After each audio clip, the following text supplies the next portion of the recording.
Hello and welcome to the Monday Sound Stream, where we have all kinds of fun activities planned and really cool things, including OBS delinking Discord icons, because it wouldn't be a sound We're stream without a ghosts. technical glitch. We're ghosts again. Your voices are coming through on my end. The icons will appear eventually. Anyways, welcome to the stream, everybody. This is the first stream in May. So I'm gonna do a round of membership gifting to get this rolling. No, that's the catch. Kelsey's not here. He won't be here because he had to do with family stuff. But we have a wheels instead. We have a wheels instead. So yeah, we're gonna give out 10 memberships. Get it rolling for May here. So yeah, So we have Kaiju 1954. Crestfallen through the sand midnight. Oni-chan, Michael. B-Man, Joy-Con Girl, Aggressive Relaxing, and Luffy the Monkey. Luffy the Monkey. Sarhu, and Mas Fugi Zero. Mas Fuego. Sorry, I had a Spanish in there. Mas Fuego. All right, so those are our new channel members. If you want to join as a channel member, you can do that during the stream. We'll shout you out. And of course, there's shout outs for channel members in every video. And then on top of that, it's going to be like the same list for the next couple weeks because I'm going to be traveling soon. So, hey, you got the icons to show up. Ta-da! We're back. We're no longer ghosts. No longer ghosts. So we got Ryan in one corner and we got Wheels in the other. So there we go. Speaking in the corner, who's the new menace back there? Okay, so this is our new menace. It's Cheeton, Japan's crazy mascot. The ambassador of joy and the last good person on Twitter. And the last good reason I still open Twitter is just to see what Cheeton's up to. It's a mascot who is so violent that they got banned from television in Japan. Yep. So, but yeah, U2's made a plush of Cheeton, and I was like, yeah, I need one of those. So, Cheeton is here. There was like the package got like stalled like 3 times because of stupid government shit. So, hooray! Yep. Cheeton made it. So we want to discuss. Yes. We want to discuss the government stuff because again, it might change. Yeah, there's a lot going on, and like with anything, if you're kind of drowning and trying to keep your head above water, I've been kind of the way I've been dealing with it is just when it implements and I have to deal with the effects of it, that's when I deal with it, because everything is just pure chaos. So just keep on trucking on. Kaiju 54 says, "May your timelines be blessed by Cheeton today." Exactly. So we're going to bring the Cheeton energy to the live streams. Cheeton fights all the bots all over Twitter. Exactly. So yeah, it's going to be good times. All right, so for the stream today, we got some news. We've got a movie review. We've got all that stuff, and then we'll maybe do some AMA time because I'm going out of town for a couple weeks. So, for the next 2 weeks, we will still have a Monday stream. It just won't be live. It'll be a live premiere, so you guys will still have a live chat option. But the streams are pre-recorded, so that way we still have our decoys up for those. Yes, we spent a couple hours last week recording these, so you can actually even just like set your reminders for the premieres. But they're going to be at the same time, Monday at 5 p.m. Eastern. You can just go and watch those, and you watch them live. Live chat will be there for all of you to interact with, but we won't be like live responding. But I did put a giant pre-recorded label on the video, so that way if you pop in and you're wondering why we're not looking at any comments, it's because we recorded it ahead of time. So that's that. Last week on the channel had 2 videos. We had the Omega Prime video, which was lengthy, but that was because I went through the entire toy, plus the design flash / QC issue with Optimus Prime's torso. Any updates on your figure? Mine seems fine, and I think even if you get it and it doesn't seem to have a problem, I would recommend cracking it open. Poor choice of words. Opening it up, taking all the screws out, checking it, and then putting it back together. So even if you don't feel like you need to sand anything down, I left the screws a little looser on mine. I didn't crank them all the way tight. and I think that has made it it's moved a lot smoother since.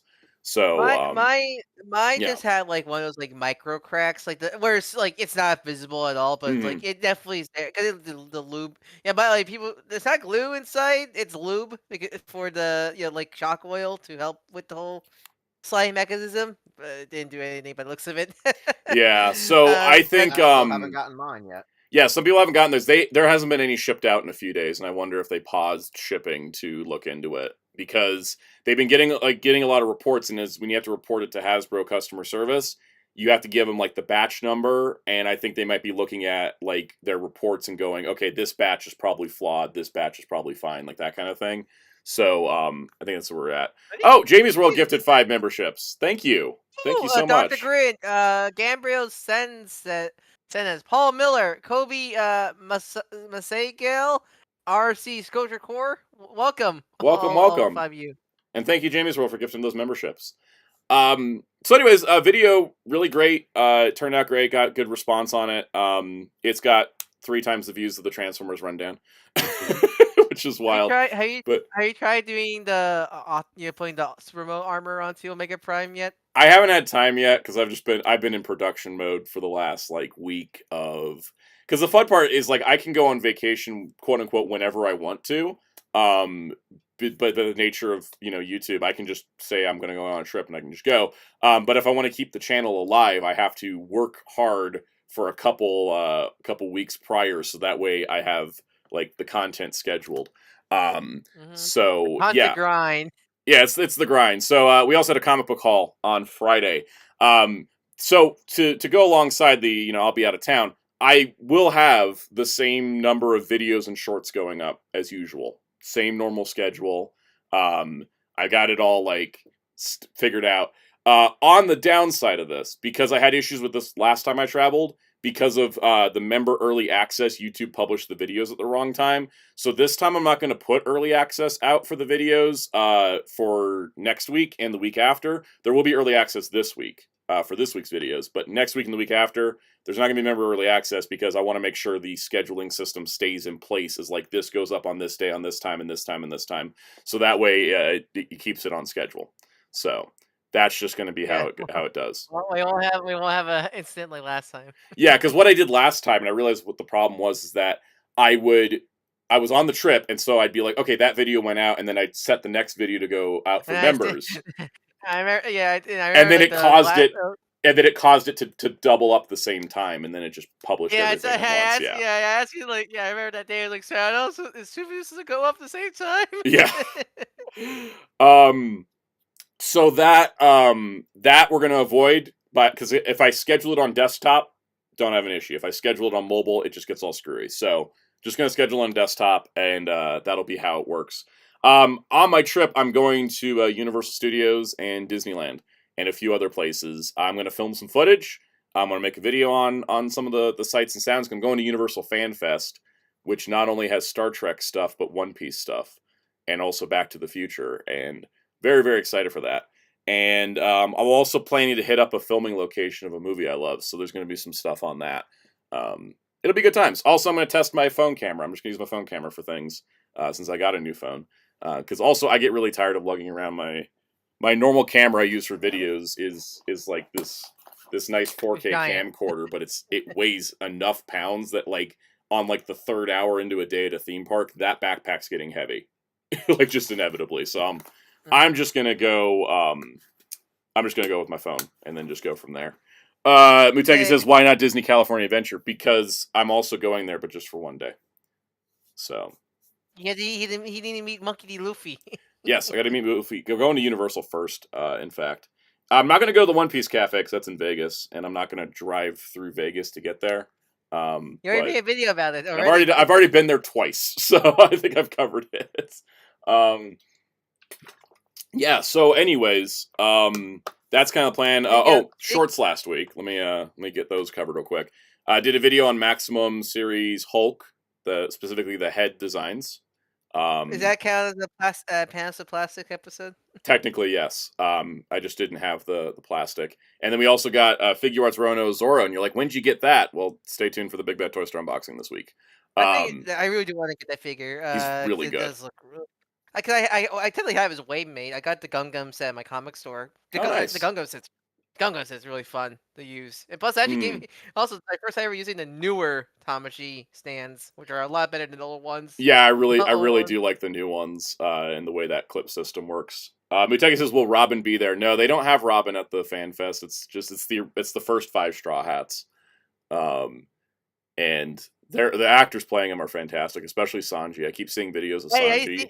have you seen their costumes? They're beautiful. They're Yes, like the perfect. the costumes, the actors playing them, like the Usopp's really great, the Sanji's great, the Nami's perfect. The Luffy's really funny. That guy's got like a good sense of humor. I've been seeing a lot of videos of like people dress as other One Piece characters and go up to them and they like interact with them like they're that character, which is just like super cool. So I'm looking forward to that quite a bit. And the Star Trek experience they have is like a walkthrough, like live actor entertainment setting with like an actual set from the show, and Back to the Future is like Shakespeare in the Park, but recreating Back to the Future on the Universal backlot. So I'm real like that's the kind of stuff I really enjoy. So I'm looking forward to that. Oh, that's true. I didn't put the topics on the screen. Fonzie, thank you for letting me know. So, but on that note, in relation to all of that, yeah. So still gonna be the same videos. If you didn't know I was going on vacation, you'd never notice I was gone. That was the intention. So it'll be pretty cool. All right. Transformers. Yeah. Transformers and Primes. What's your up? Do you what? How, where do you order your Omega Prime again? On Pulse, right? Yeah. Yeah, The because only I'm place not you can sure order it everyone. from. Well, because I'm not sure everyone else from, but I got that classic old. Your delay is in order for my Star Convoy. You On my Star Convoy. You said Omega Prime. whoops. Yeah. Yeah, that's what I mean. Star Convoy. My got I got the dreaded. You're oh sorry we couldn't because it was supposed to come today, but it's one of those like oops we couldn't deliver your order. So approve your delay Yeah. thing. At least it approved delay as opposed to Silverbolt, where they just straight up cancel it. Yeah, at least I could the Yeah. delay, but so like I mean I guess it's one of the good things I did have to spend $100 on Monday, but still Yeah. it's like it's like I ooh. had a feeling he wasn't coming out today. Like Amazon kept saying it's gonna arrive on Monday or it's gonna arrive on Tuesday. I'm like, no, it's not. I just had a feeling. Um, yes, I will be going to Galaxy's Edge when I'm at Disneyland for Oh, sure. didn't you pick up the was it the speeder Oh yeah, I from got the Disney did a new version of the Star Speeder 1000 that fits 3 3/4 inch figures. They did the 3000 based on the original Star Tours for D23, and I tried to get it, and it sold out super quick. So they only made a limited number, but they made a larger production run of the Star Tours Adventure Continues version, which went up yesterday for May the 4th, and I managed to snag it. It's a pre-order for September, so we'll see how the world shakes out in September. But I did lock it in, and I got a free Millennium Falcon mini build Lego set, so That's nice. that's pretty cool. Looking Also, forward. I'm just So I'll probably do a video on that just for the heck of it because it's expensive and I mean, yeah, try to tax write off it, even if I won't. yeah. It was funny though. My Marvel Unlimited discount worked on it.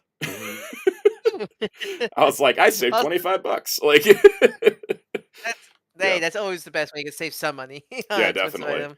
Also, Um, I look up like I always need the Zoro new stuff. I'll thank mm. on the meet and greet One Piece. Thank God they give the Nami actress a jacket Yeah, this I was so year. worried because when I saw that it was going to be the Fishman Island looks, and I hadn't seen Nami yet, I was like, "Oh, that poor woman's going to freeze because it's a nighttime event, right?" Yeah. And it's I was checking the weather; it's going to be like in the 60s when I'm Yeah, there. it wasn't. Yeah, because I wasn't worried about like the brawl because they do this in Universal Japan. Also, it's really Yeah, a giant sports bra, pretty much. So it's not like a skimpy string bikini. So yeah. It's you a don't need to sports worry bra, and there. then she has a nice like jacket that she can wear, and then like the Hmm. jacket has her tattoo design on it, and so Hmm. it looks great. And Weirdly, I've weirdly enough, it reminds me of was it the Skypedia? What's the outfit she wore with the white, where she's kind of like a white coat looking, white coat. Water 7. Well, it's like a nice, like, kind of cool combination of the two outfits. Honestly, I like Yeah, that. it's a really cool merger, and I gotta tell you, when the pictures of the event start coming out, and I saw that Usopp was played by a black actor, I like cheered because I was so happy about that. With the nose, so. Yeah, with the nose, they gave him the nose, but it's just one of those things that like, if you ever look at like the design difference between like when Usopp debuted in the anime to like how he is now. Like Toei continues to whitewash him like throughout I all mean, of it. well, like, hey, I'm look, not they gonna took lie. away Robin. I've always thought Usopp was like the most Latino of the crew. Yeah, but that's the thing is like now he looks When like he's watching it. whiter than Luffy. I mean, hey, look, they took away Robin's melanin, gender equality, I guess. Yeah, exactly. Yeah, it's been kind of like I've been noticing in general, like the skin tones of the Straw Hats have just like gotten more whitewashed. Like same with Zoro too. That's like Hellfire brought up Zoro. Same thing. It's just like it's crazy. Seeing like modern art or pre-times get Robin with her current day skin color feels wrong. Yeah. No, definitely. But yeah, no, I think it'll be fun. I'm gonna Like, film the meet and okay, greet. if they ever make a romance pre-time skip Robin figure, are you gonna like make sure like this better be the right colored Tamashi? Yeah, I'm kind of worried it won't be because Zoro and Ace are definitely the modern designs in the way their faces are shaped. So, yeah, I don't know. We'll see. Yeah, also because Zoro doesn't have any skin tone. It's kind of like how, Naruto, like the part 1 Naruto and Sasuke are more based off how they're drawn nowadays than Yeah, how they were drawn back in the day. basically. Mitsuki says, "I guess the sun in One Piece untans people." I mean, yeah, kind of, because like they're like on Fishman Island, which is a tropical setting, and everybody looks white as hell. Yeah. Like, all right. Yeah, you Yeah. ever see those like infamous gifs of Robin and Nami and they're like the almost scantiest class bikinis, and yeah, you think they're like super white. Yeah. They should get some. They should have some tans. So everybody should be tanned. Even Brooke should be tanned by this point. Even Brooke has gotten lighter over the years. It's crazy.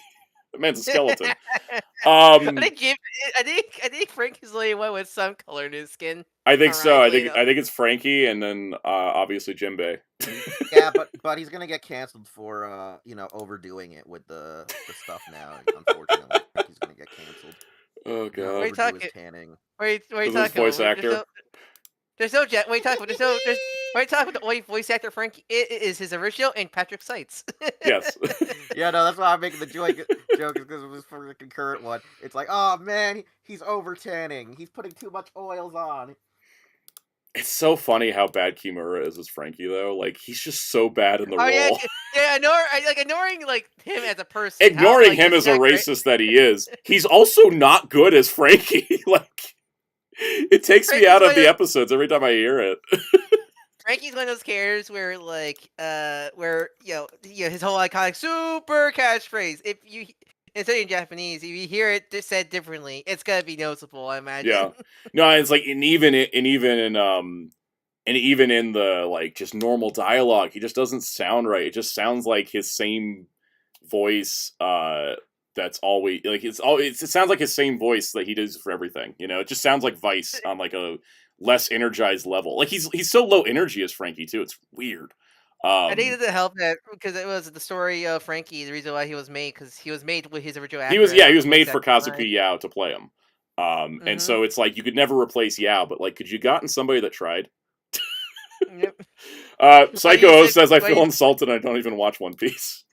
Yeah. What you say before is like you wish Patrick Seitz knew Japanese. So yeah, I was like, can we just teach Patrick Seitz Japanese or give him a phonetic script? Like, yes.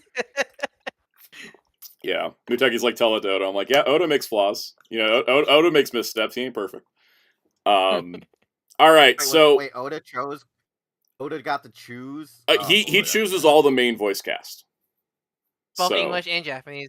Yeah, I think. I think so. Yeah, man, we need to get fans to just start like rallying at Oda, just so he's like, all right, I gotta redecide. Because I was I know, it's like Oda, can we have you reconsider? But you know, it's a thing that like Oda approves like the main cast. I think like supporting cast he doesn't like usually get involved with that, but like main cast he's usually pretty involved. Which is why, you know, like he wrote Frankie for Yao. Yeah, no, there's some funny stories like the Four Kids One Piece cast having to be in a room with like business executives, and then like the woman that played Luffy in the Four Kids dub was like, I had to be in this meeting with all these Japanese people. One of them wasn't dressed the same as the others, and I was like, that was Oda. I just know. he just had the casual fit that day. Everybody else was in like full suits, and Oda's just like probably wearing a hoodie. I want Keita and Mia to do something like that, where it's like it's a rumor businessman, but there's this one businessman that always has a hat on and Yeah. sunglasses. Don't know what the top of his head looks like. Don't know the soul in his eyes. It's kind of funny, like tangent, unrelated, but I've been binging Abbott Elementary the last like week or so. And Cree Summer, I don't know what the top of Cree Summer's head looks like because every time she posts on social media, yeah, she's it's a wearing a hat, right? And so she plays the librarian on Abbott Elementary, and she wears the same hat. And then during the Halloween episode, she was playing the Cat in the Hat. So I have no idea what the top of her head looks like. It always weirds me out where I see I'm watching a live action show and then there's a voice actor I'm very familiar with appear. He's like, "What? What are you doing here?" Yeah, no, because like they were like, "Here's our new librarian, Miss Inez," and then she starts speaking. I'm like, "Oh my god, it's Cree Summer." It happens with like Phil Lamar too. Like I sometimes forget what Phil Lamar looks like, and then I hear his voice. I'm like, "Oh wait, that's Phil Lamar." I know, and it happened to me because like like one of my favorite like Nickelodeon shows was Big Time Rush, and a lot of the guest actors are like a lot of voice actors. So one minute there's Tom Kenny, and one minute there's Phil Lamar. Like, what are you guys doing here? Yeah, no, it's funny. Keith David's also in the show, so it's just voice actor central around there. It's hilarious. Keith David, at least Keith David does live acting stuff. Yeah, it's like you recognize him by face as well. But no, the funniest part of Cree Summer is she's the librarian, and in the Halloween episode, they were having to fill time because they couldn't do bobbing for apples anymore because it was unsanitary. And so they were like, "Oh, we have to fill how do we fill all this time? It's not like you can do 300 voices reading a book." And she's like, "Nah, I got this. I'm a professional." Yep. That's funny. So. You can't do this. Her. Have you not seen my cartoon career? Exactly.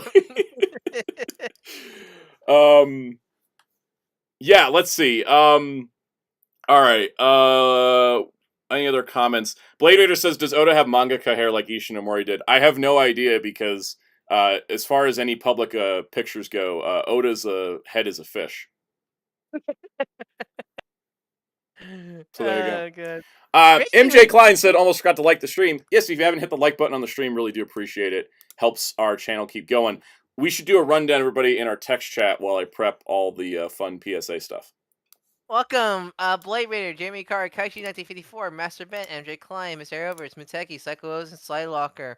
Also welcome, because I know that's everybody. There's Hellfire, Josh Ferrick, Zeltrax, Mr. Airverse, I think I said his name already. K-Master 653 is here. Falcons Tech. Toma's here. We missed Toma on there. Sometimes the YouTube participants thing doesn't show everybody, so we always have to play catch up. It sucks. Yeah. I think that's everybody. At least I can skim through. Kaiju94 said Oda totally made a cameo in Godzilla vs. Hedorah, but we wouldn't know. Was he one of the kids? Because I feel like age-wise that he would have to be one of the kids. Anyways, all right. So news time. Let's go into the PSAs. So first things first. The Transformers Compendium Set Kickstarter has 45 hours to go and just crossed $3.8 million, making it the highest funded comic book Kickstarter in history. It passed G.I. Joe. Oh, we forgot Jamie's World. Oh my god. Jamie's World. So sorry. So for the record, G.I. Joe was the previous record holder, and it was at 3,794,000. So we're at 3,829,000 currently with Transformers. So insane. Yeah, Hellfire said, "I talked to Soundout about this being close to G.I. Joe, then 4 hours later it surpassed it." Yeah, it went quick. It's one of those like you blink, you miss memes. The Hedorah thing. Kaiju 1954, I think. Was it? When did he ever say that? I don't know. I feel like it said, go Google it. Go find out.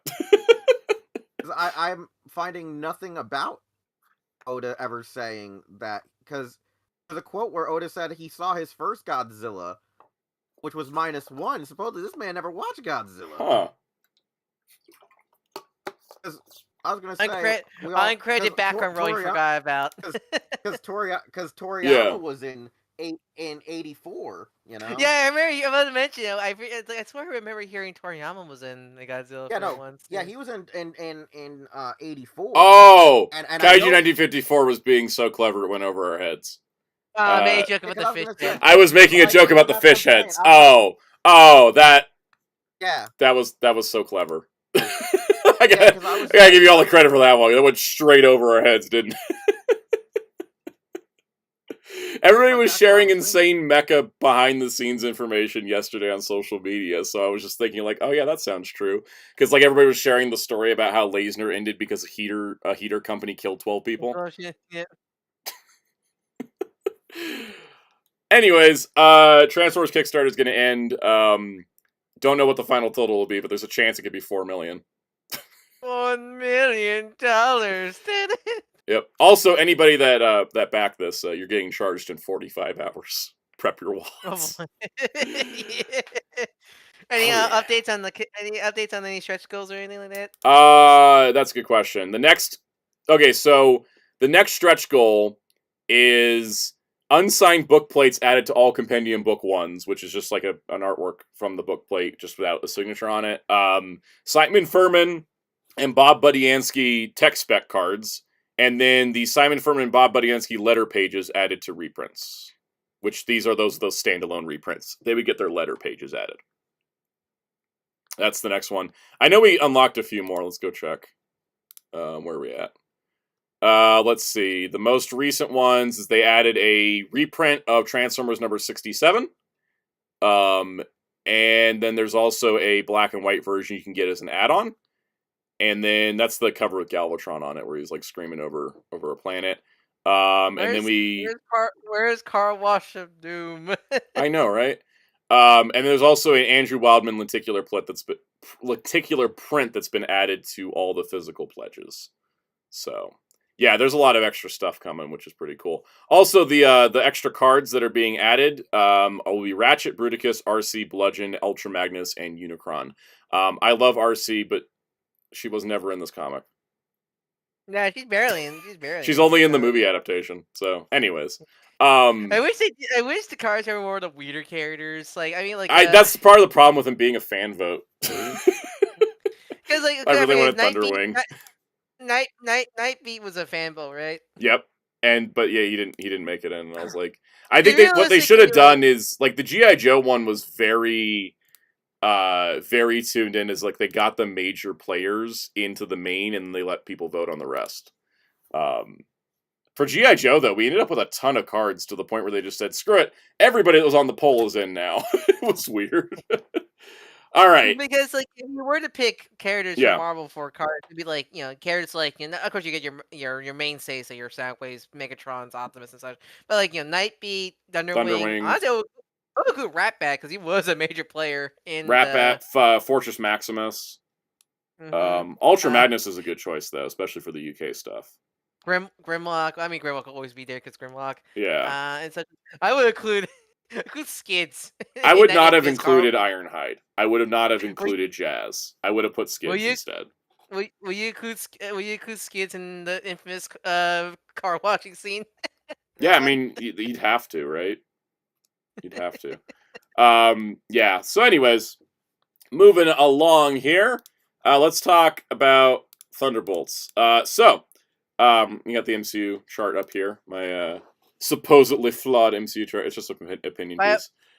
By the way, for people listening in, no spoilers. Yep. There won't be spoilers for Thunderbolts. There won't be spoilers for Thunderbolts. It's a review entirely based on vibes. So a lot of people have been discussing. We've been discussing Thunderbolts. The thing that shocked me was when the movie came out and it had like a high 80s into the 90s Rotten Tomatoes score.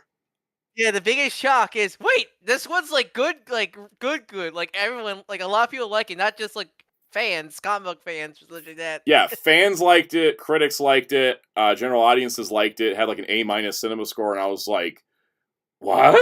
Like, it shocked me because I was like, this did not seem like the movie that was going to suddenly be like really good. And so naturally, I went and saw it, and it's really good. The movie itself it's such a different. Yeah, I really didn't like Iron Man 3 Sly Rocker. I just really don't like that movie. So the thing is that Master Ben says, "Did anyone see any promotion for it?" I saw a ton of promotion for it. I was seeing YouTube ads for this thing for like the last 2 months. Is the Wheaties box real, or is that only a photo they made? The Wheaties box is a line in the movie. It is Red They should Guardian's make- character motivation. They really need to make a proper Wheaties box. They should. In, like, I know they did a limited edition one that was sold online, but I was like, no, you actually put it in stores. Yes. So, Kaiju4 said I've been MC'd out for a while, and even I went to see it and was surprised by it.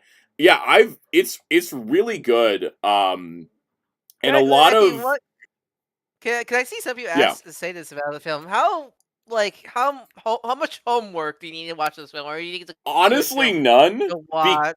You Okay, really that's good to don't, hear. because unlike Cat Brave New World, where it was like it assumed you watch things, this movie has lines of dialogue like, "Oh, Ghost, you're an ex-SHIELD agent who can walk through walls." Like, it just kind of like gives you the beat points. It's like, "Oh, John Walker, you were Captain America, but you killed a guy, and now you're trying to find your place in the world." Like, they actually just, as they get introduced to each other, because they never met before, because the characters never met before, they kind of like throw in the dialogue that's just like, and here's the quick 1-sentence backstory. So That's while it could be beneficial if you've seen Ant-Man, the Wasp, Black Widow, and Falcon and Winter Soldier, you kind of don't need to. You could kind of just roll into it. And honestly, I think that that you could just kind of roll the 1954 said I never saw Black Widow, I'll still able to follow along. Yeah, like you can basically put together the pieces within the movie itself, and that kind of like ties it together. Master Ben said I forgot Ghost was an Ant-Man. Yeah, you could just, I mean, Ghost in a lot of ways, you could just kind of treat as just a new character even. It's very friendly if you just want to roll into the movie. You don't feel like you need to see it all. If you have seen the other stuff, there's going to be like cool little things that you're like, oh yeah, that goes with that and that goes with that. But the main central part of this movie is that as opposed to just being kind of like an open action movie, and it's actually like a really emotionally deep movie. And a lot of its character themes are about depression and loneliness. And the way that the film kind of builds the superhero elements around that core emotional center makes it for a really solid movie. And that's the thing I think that sometimes is missing, especially in recent MCU movies, is they forget to have an emotional core to build everything around. This one is built, like everything, kind of in the superhero side of it, is built around this emotional core theme of the movie. And that's why I think makes it work so well. That's really great to hear, because that was one of the reasons why I love the original comic, and so I'm really glad that the sounds of it, it is actually more closer to the comic than I think was led on to be. Mm-hmm. Because I think because I'll say this, because it's definitely the case where I think the marketing for this film does not represent this film. It really Mostly doesn't, and I could tell the marketing team had a hard trouble, because the things that make this movie great you cannot put into a trailer because it doesn't make sense in a short form. It takes the movie to like really work with them. And both like spoilers, but also like it won't make sense in the trailer scene, I imagine. Yeah, because there's a scene, it's in the trailer, where Yelena jumps off the top of a building, and it just looks like it's like kind of a cool action piece, and it just, in the movie itself, it's the first scene of the movie, but it just takes on an entirely new meaning, like immediately, and that's what I think that that's where I think it really works. It's like you can see the stuff you've seen in the trailers, but the meaning behind it is different when you see it in context, and that's what I think works about it. But the marketing was very much like trying to kind of make it seem like it was a typical action movie, when it really is taking a different turn on things. And that's what I really loved about it. And that's also what really surprised me about it too. And I think that's what makes it work. Also, the whole like meaning behind the asterisk thing, if you've seen it, don't consider that a major spoiler. I don't think it really wrecks the movie at all, because again, it has a really strong emotional core, so that it still works even if you know about like the asterisk meaning. It's definitely still kind of frustrating that they didn't wait like a week. Yeah. The movie's only 3 days old. It really did feel like they're like, box office underperformed a little bit. Hit the marketing button. Blade Raider, I don't think it was TF1 levels bad, but I No, just think TF1 was like advertising a completely different movie. This marketing campaign was kind of hiding what the movie actually was, right? Mhm. And so I think it's Dr. Good. Yeah, Florence Pugh did do that jump with the camera. Her and the camera operator did that jump practical, and that's the thing. A lot of this movie was done practical, and you can kind of tell that like some of the really more emotional scenes were shot like on a set with practical stuff, and it really does work. And I'm really excited to see these characters again. They went from like, and it is even in the movie they kind of address the fact that like everybody on the team, it's like half super soldiers and then half like trained assassins. So they did like, Yelena has this great line where they're trying to get out of a situation. She's like, "What? So we all just punch and shoot?" And it kind of plays into that and like the way that they become a team. Still no healers on the team, so it's already a bad team. Yeah. too many vanguards and Yeah, no healers. But I think definitely excellent. If you do see the movie, stick to the entire end credits. I saw people leaving during the credits, and I was like, "What the hell is wrong with you?" I actually heard the post credits is actually a really good one for once. Yes, it's a really good one because we've had a lot of post credit scenes in MCU movies where you're like, "Where is that going?" Whereas this one's like I know where that's going. You can kind of immediately tell.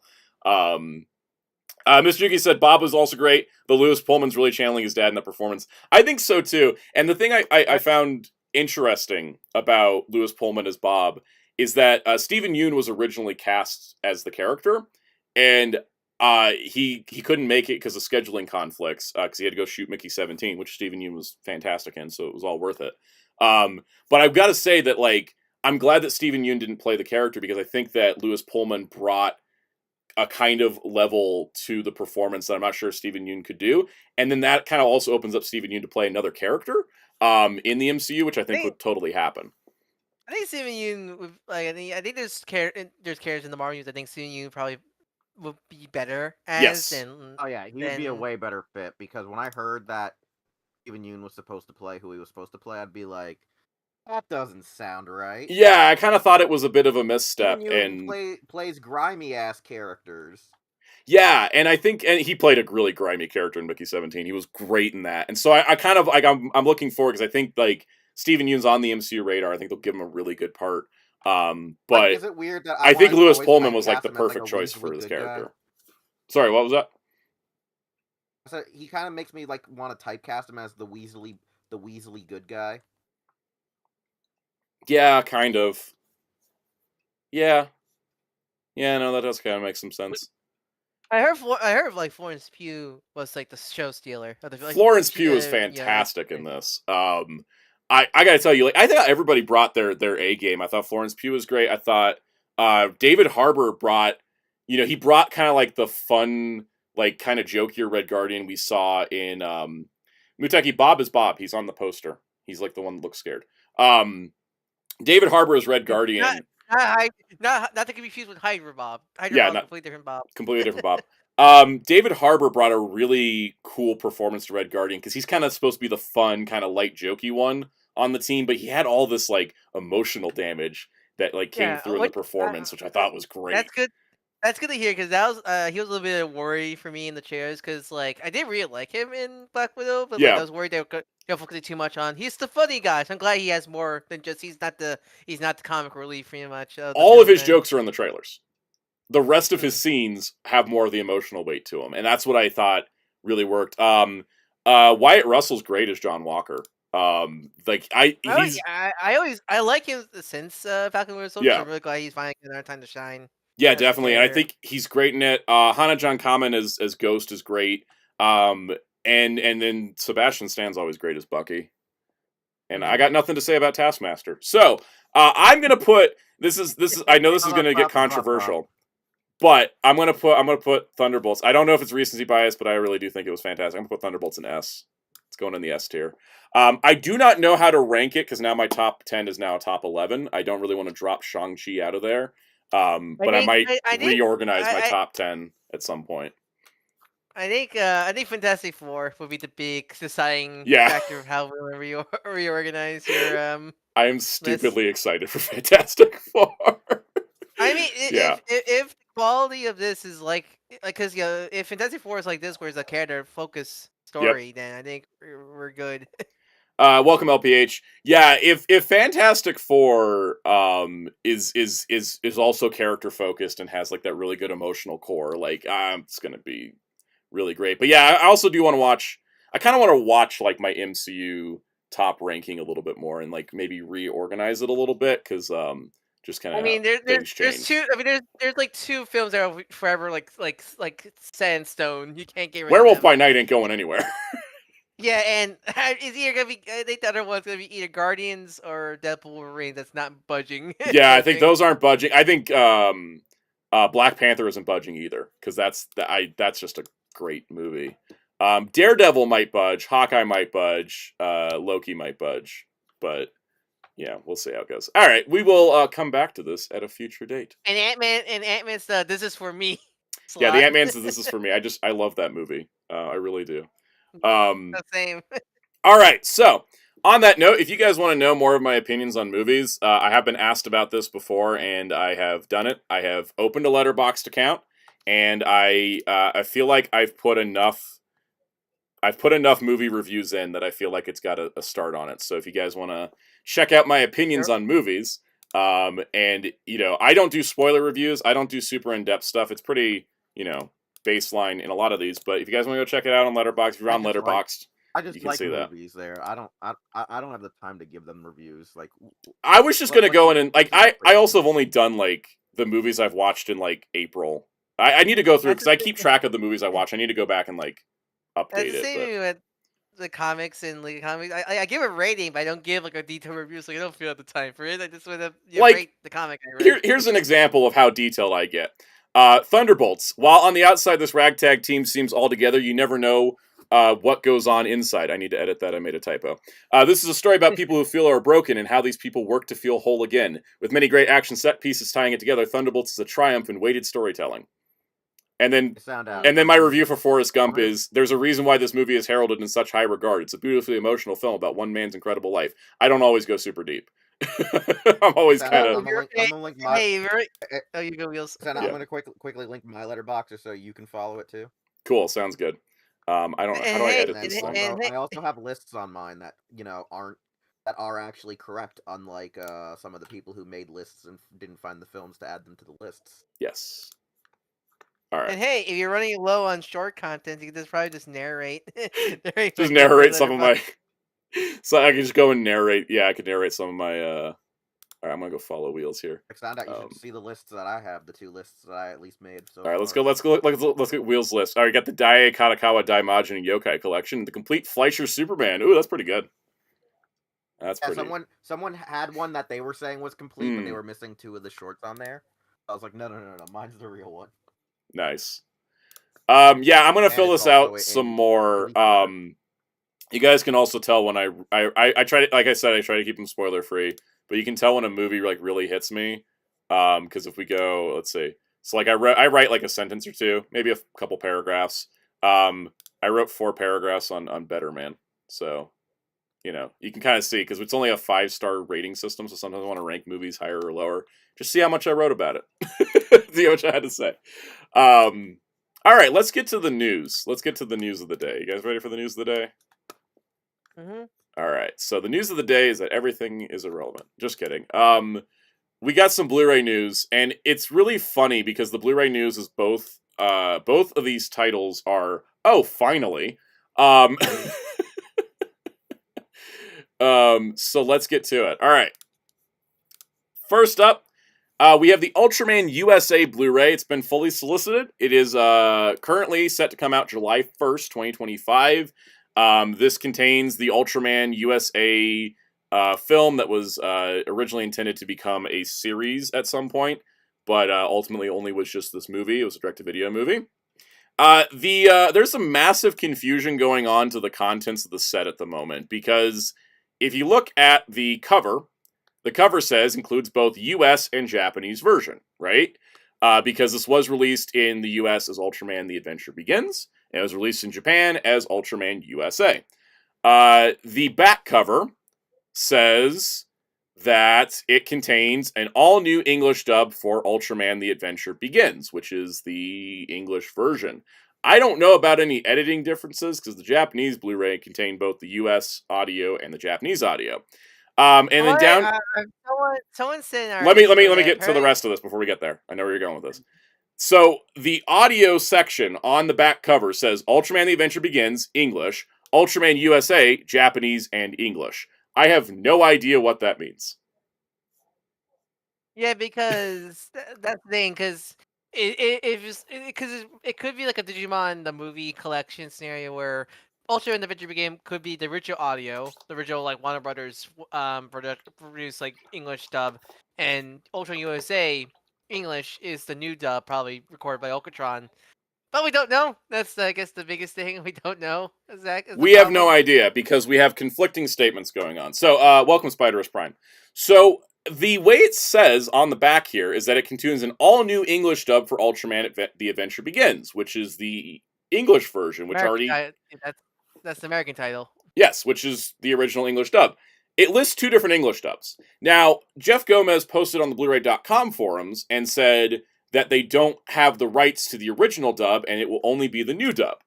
But then some people have contacted Mill Creek Support, and Mill Creek Support says it has both dubs. So I have no idea. The cover is saying that it's got two English dubs. So I think at this point we're going to just kind of wait and see. I'm not going to be like going nuts on this. Yeah. Because I think it's on, hold on, make sure.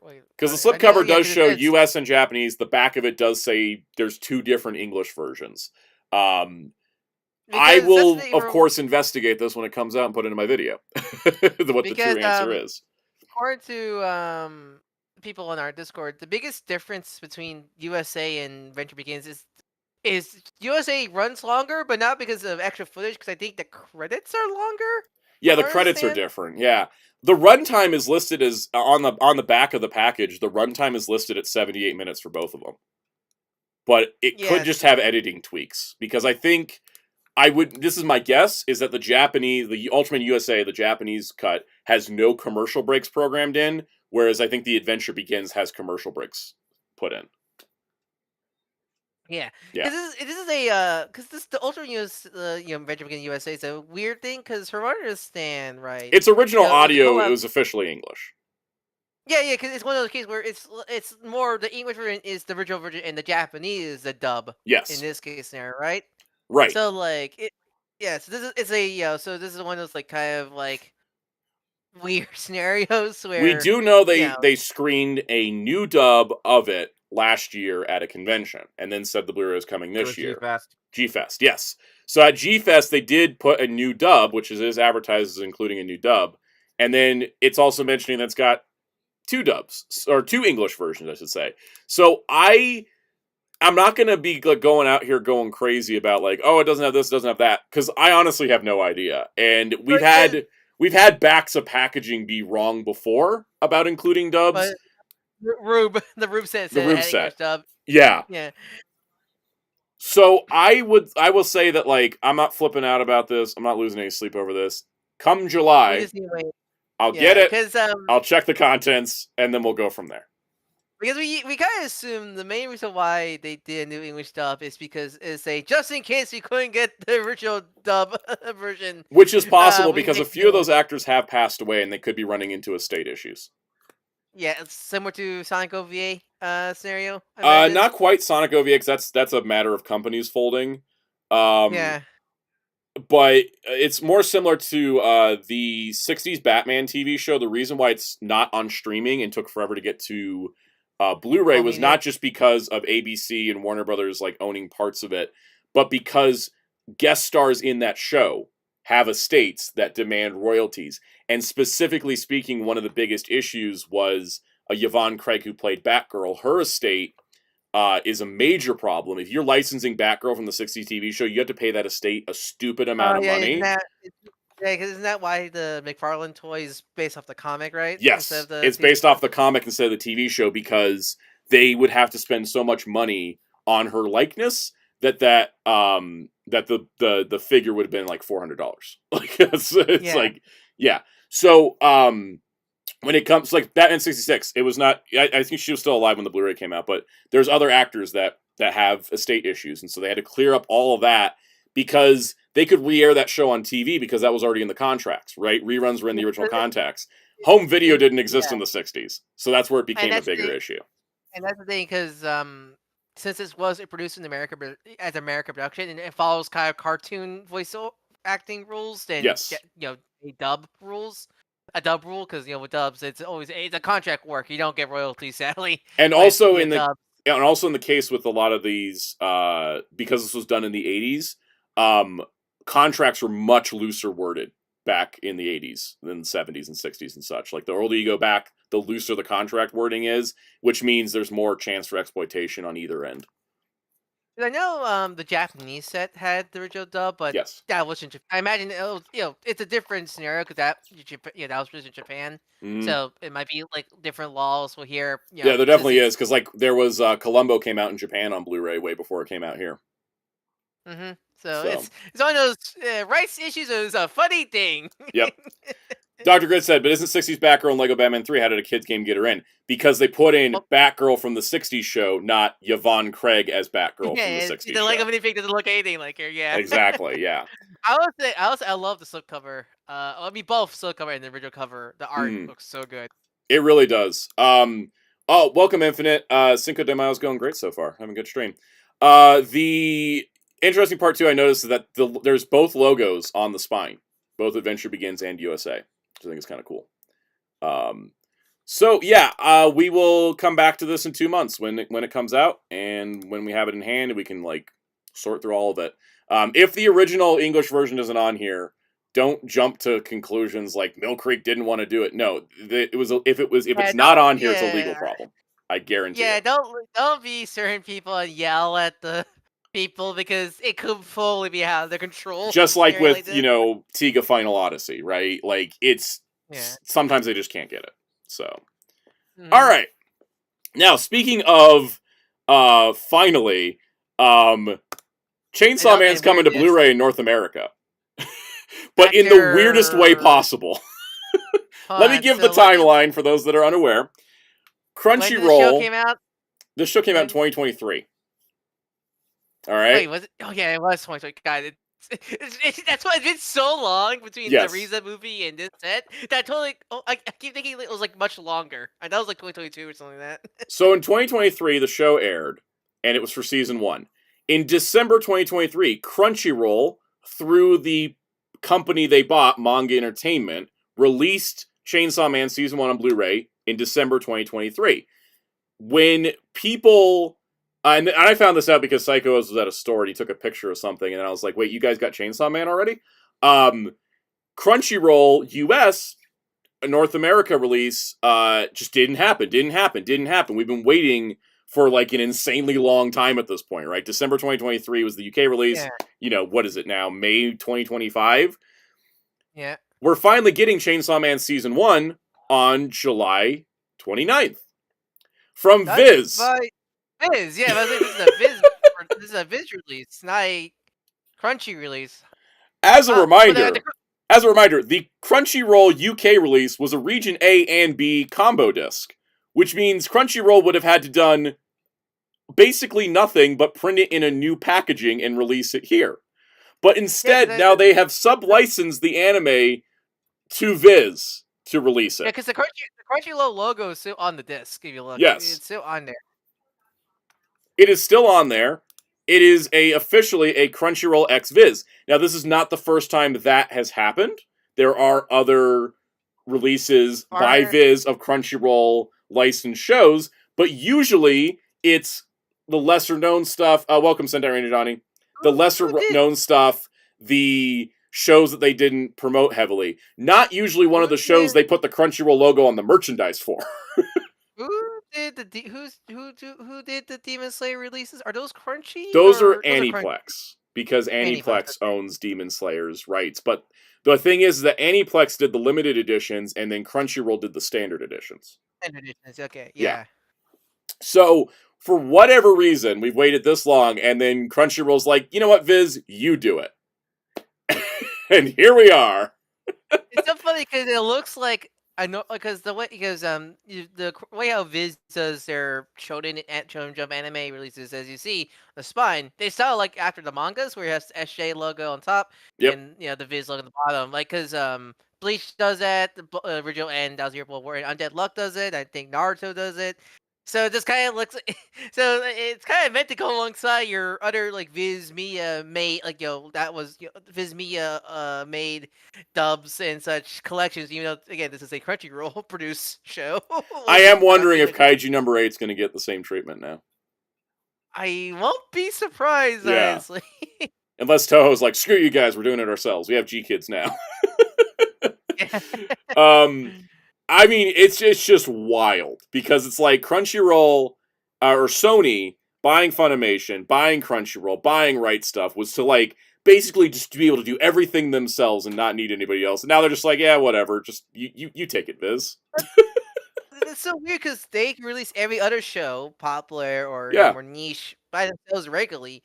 It's just weird that their biggest show that they use as their like marketing mascot and all their like crossover products like say Jazzwares and such is been delayed for this long. Yeah. It's so weird. And it's coming out like what 2 months before the Rize movie. Like the only way this could have reason why this happened is maybe Shueisha or whatever parent company prevented them. I mean, That's my Shueisha only owns guess. Viz. Yeah, so Maybe they Shueisha wanna- was like, no, we gotta release it. Like, screw you, Crunchyroll. Yeah. I don't know. I will also add that it's really funny that, like, Crunchyroll is like Chainsaw Man Complete Series, and Viz is saying Volume 1. And on the package. I think that's a future-proof thing. I have a a theory. You ready for my theory? What is it? We know Mappa's busy, right? Like, they're like one of the most overworked studios. Yeah, because Are they planning to not do another season of Chainsaw Man, but instead just do movies? Well, so like say the Riza movie would be Chainsaw Man Volume 2 Riza Right. Rize arc. And all then that stuff. the Volume 3 could be the redacted for spoilers arc. And it would just be another movie. Because I'm wondering if that's the case, because it would kind of add some credence to it, maybe. I don't know. Because we both read the manga, and like if they do it that way, I don't think it'll be too horrible because Chainsaw Man arcs are not long. Yeah, Like, every for chapter is Shonen 16 stuff. pages, and like half of them don't have dialogue. I mean, like for example, all part 1 is only an 11-volume box set, Yeah. and season 1 was just 4 volume volumes? 1 to no, it was like volume 1 to 6.5. It was Yeah. like and it ended on like volumes like first couple chapters of volume 6. And the movie's going to cover like 6 through 8, basically. Yeah. Yeah. The rest of 6 and so that's already 3 volumes out of the way there. So, I mean, what's left? I could kind of see them doing a movie. I think it's also like, I don't think probably would be good because I think you kind of need a movie budget for some of those scenes, especially the arc after Rize. And based on what we've seen of the Rize movie so far, I think it looks 1,000 times better than the show does. Yeah, I think Chainsaw Man kind of needs that bigger budget. It does, because having like 2D animated Chainsaw Man in the Rize movie looks like 1,000,000 times better than CG Chainsaw Man in the anime series. Mm-hmm. And I think maybe that's what they're going to do. Maybe they're also sitting here like, let's go see if that movie does well. Like if that movie does well, I could see them doing movies, you know. So we'll see what happens, but it's coming out now. If you don't want the $85 limited edition, there probably will be a standard release. Viz typically does the limited edition first, then they do the standard later. That's cheaper. There also is a Walmart exclusive steelbook you can get for $55. There usually is a gap between limited editions and regular because I think it took I think for Bleach, I think it's been a bit.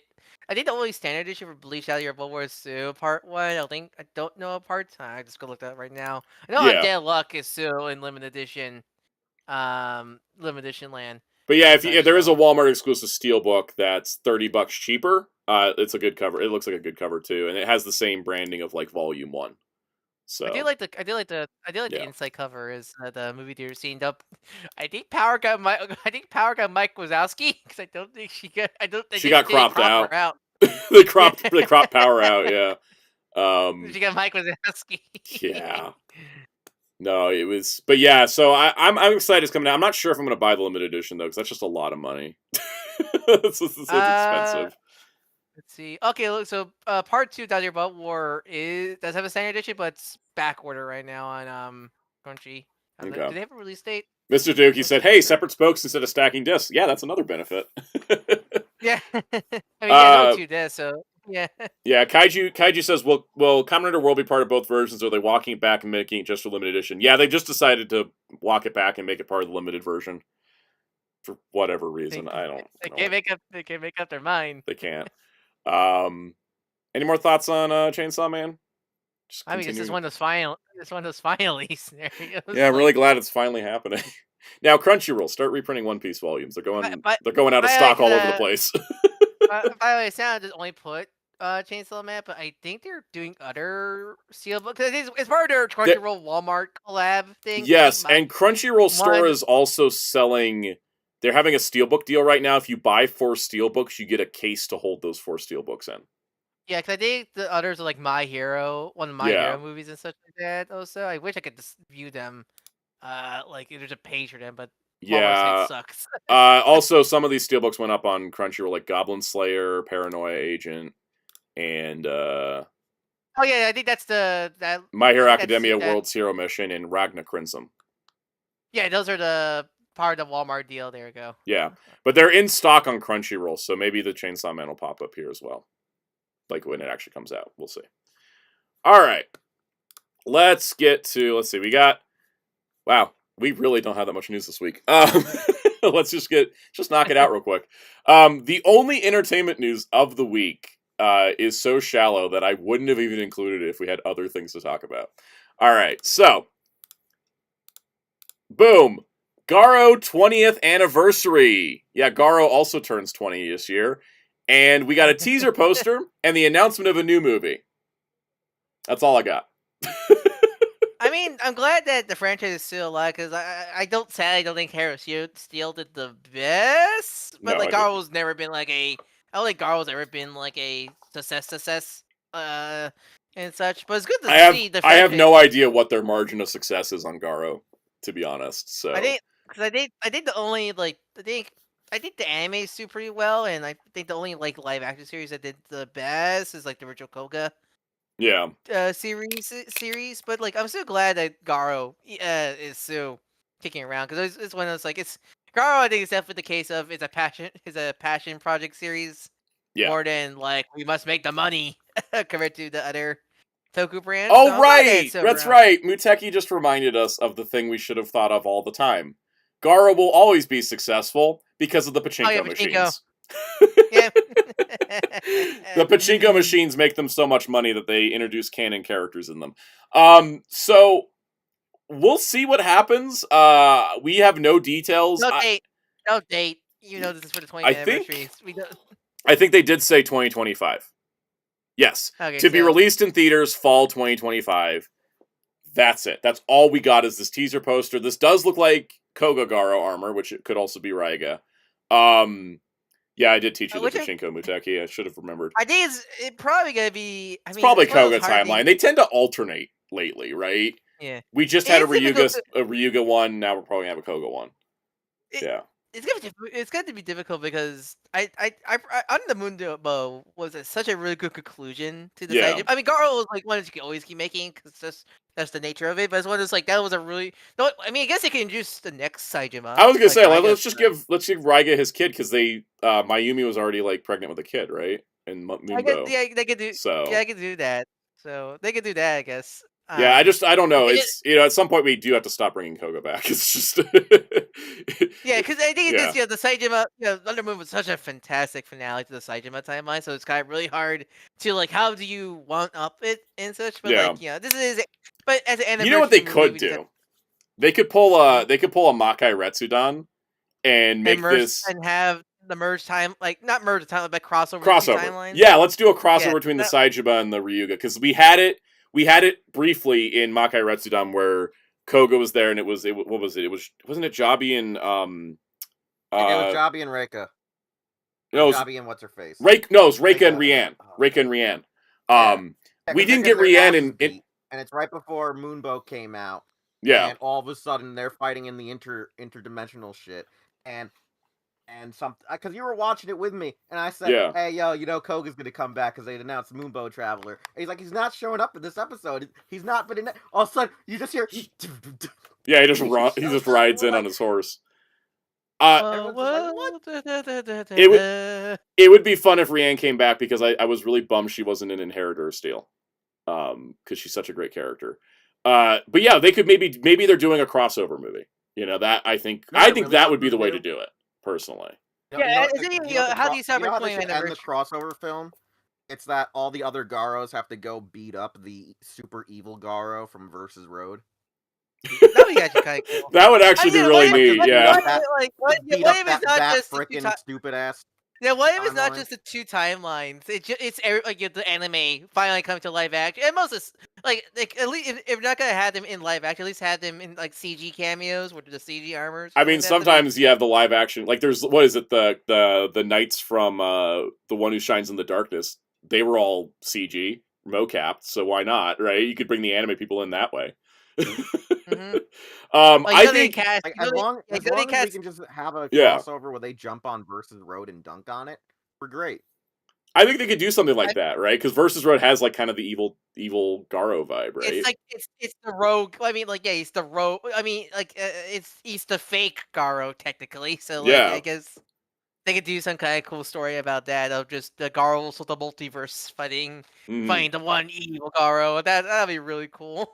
That would be really cool. Welcome, Logic Blaster. The other thing I will note, when they were promoting Under the Moonbow, that movie was for the 15th anniversary, but they didn't.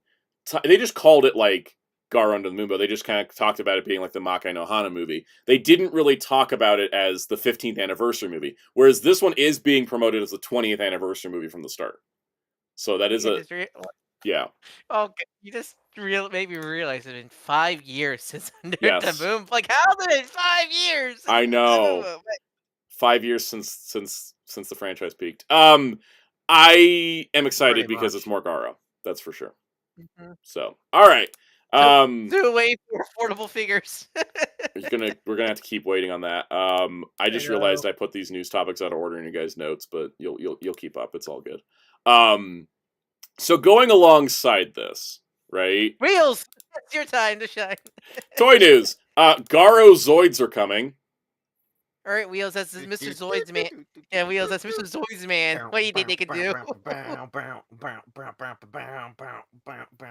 Are there horse Zoids? Okay, so this is the thing. Me and Metal were joking how we want a horse Zoid because I think there's only like 2 of them, and we want that for Goten.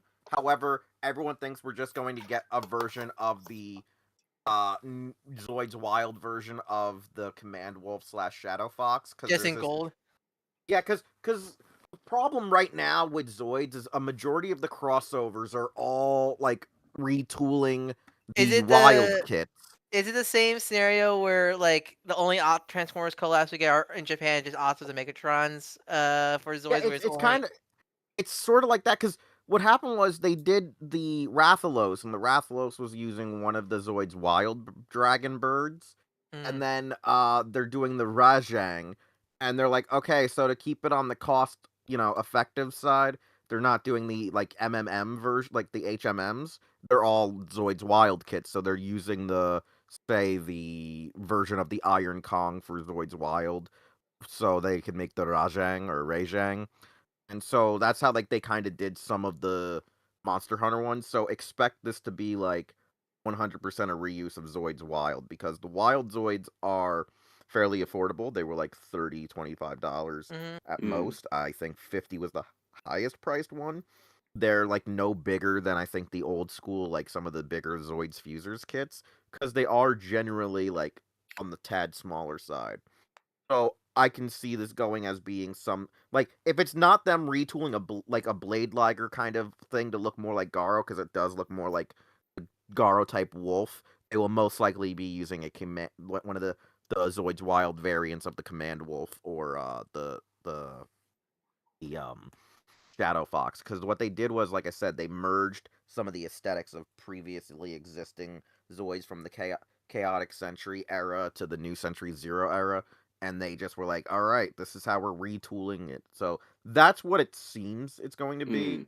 So, and like, I think our friend Joel, Tokugami, and one other person already figured out which 3 candidates from the Zoids Wild line it would have to be, because they're never new molds. So if anything, just look to Zoids Wild.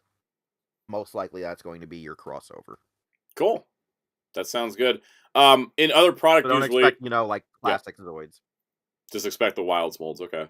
In other product related news, Tamashi Nations did share the GARO 20th anniversary poster announcement, so don't be surprised if some merch pops up for that. Please be affordable. Please be affordable this time. Please be affordable. When was the last time we had affordable GARO merch? Kuwami Tamashi? Yeah, but I said the original figure arts. Yeah. Yes. All right, speaking of crossovers, the Sonic and DC crossover comic and line initiative has been popular enough that we are getting Jack-specific toy line for DC and Sonic. This was already sort of confirmed back when they first announced the initiative. We're now getting confirmation that it is coming. Like, and we got confirmation that Jax is doing it. Yeah, because it was just like when we first heard back in the Sonic Central that are doing this crossover, it was just we're gonna have merch, and we already had like Batman Shadow T-shirts and such like that. But this is the first we're getting. We're getting physical merch like action figures and plushies and such. Yep, and there was a picture of plushies coming out, but I could not find the source, so I was gonna wait on showing it. They're official. I checked my sources. Okay, but there was no link to the source, so I had no idea. Yeah, I just saw the image, and so I checked my my Sonic news sources, and they confirmed this is real. I just don't know where it came from, but these are it was less the concern of it being real and more the concern that it leaked from somewhere. I don't know the company. What do we know? What company they're making? Are these the Jax ones? Okay, these are Jax specific plushes. Jax don't care about marketing and therefore don't care about coming after people. That's the thing. Jax leaks always happen. They don't care about leaks. They give no I was like worried it was like another company or something, but half the Jax announcements are leaks. The Sonic line would not have marketing if people didn't leak them. Yep. Yeah. So, but before we go into the plushies, they confirm. I'm going to read the blurb. The toy will feature fan favorite characters from both franchises, including Sonic, Shadow Tales, alongside members of DC Justice League, including Superman, Batman, and Wonder Woman. So, which I find interesting because you didn't get this line. It'll be only just the Sonic cast and the hero outfits. Like how Hasbro didn't make normal Ninja Turtles. Yeah, so it's interesting that Jax is doing. I imagine Superman, Batman, Wonder Woman. I won't be surprised they're like in the same similar style to like the Sega figure, like Streets of Rage and those human characters, but they're being the 4-inch scale. Reimagine in bold, unless there's new designs for because so far the comics only been 2 issues and 2 issues, so we don't know if say the DC character get some kind of new designs in the series or not. So we'll just wait and see, I guess. But we see reimagine both action pack crossover designs for articulated action figures figure to vehicles and plushes. So there's vehicles gonna be in this line. I imagine probably for the 2-inch line because they don't make vehicle stuff for the 4-inch line. But that's kind of cool. We're getting vehicles. I mean, we already have like stuff like the Tornado and such like that. But it's cool to see. Jack. Yeah. So just so you. Did I ever mention I got the Tornado? The electronic one. Yeah. Isn't it a great toy? It is. It's so much fun. I bought it. It was when Walmart was doing those random clearances a couple months back. It was like $14, and I just like bought it, and I was like, "This is the coolest toy ever." I completely forgot to talk about it. It's so much fun. That's great. Let's see. They did confirm the DC Sonic toy line will debut this fall. Products set to hit shelves and online retailers in fall. Oh my god! Online retailers for Jack's product. Well, surprised enough, like they did something recently. Jax did something recently on Amazon. So they're probably putting stuff on Amazon again, where they've been doing these multi packs, and it's not like a official box sets, but they been packed. You pretty much It's like a bundle, Amazon, right? You just like you Yeah. get the 2 items, and it's just like you can just order them at the same Yes, time. yeah, Yeah. because they just put up it is official. These are official Jax lists. Like these are official, not like some fan seller of Subsu Sonic and Classic Tales as a bundle. Just those two, not the other two in the Oh, the wave. 3-pack, the 3-pack guys. Yeah, and a 2.5-inch Fang, classic Fang, 2-inch tails with a whirly tail, and a brand new 2-inch Sonic variant where he's like he's in the waiting like tap foot pose. Mm. So they're dabbling in for online shopping, online retail again, which like please do more. Yeah, I Like, need hope more of that's- that. I need to be able to Yeah. buy singles, man, or at least whole Yeah. waves. Like, and not Yeah. like a case, but like you can buy the 4 figures, right? Like not a whole case, but just like the 4 figures Yeah, or something. Like yeah, that would be like nice. I hope they do that in the future because even you're forced to buy a dupe like If you can dupe. get them at retail price, and you're only like, and at least the accessories change out with those repacks as well. Yeah, so, like I don't mind. Yeah, but I don't, as long as I can get them, even if I had to get a dupe, I'll take it. As much as Yeah. easier. But Singles maybe are preferable, but I would buy a duo pack if I need to. I just would like to be able to just buy the toys. yeah, so it's good that they're dabbling, fine, they're dabbling into it, and but though I'll say, man, these plushes are rough. Yeah. Like the Shadow, the Silver, and the Sonic don't look too bad, but Mm. Tails have a weird expression. I don't know Yes. what kind of expression it is. Knuckles looks funky, and Amy, oh man, Amy, you look compressed there. With her Very. face.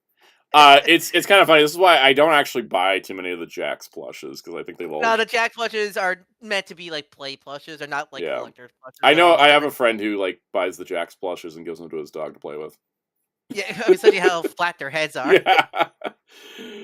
Yep. But still, but since it's one of those we knew this was coming, but it's nice to see it finally confirm and such. I'm looking forward because I've been enjoying the crossover. That comic is so far. much fun. My mom's been reading it, and she's just getting a kick out of like Sonic just like roasting the crap out of Flash in every issue. I know, right? It's so fun. It's like, oh, it's adorable. You can measure your speed.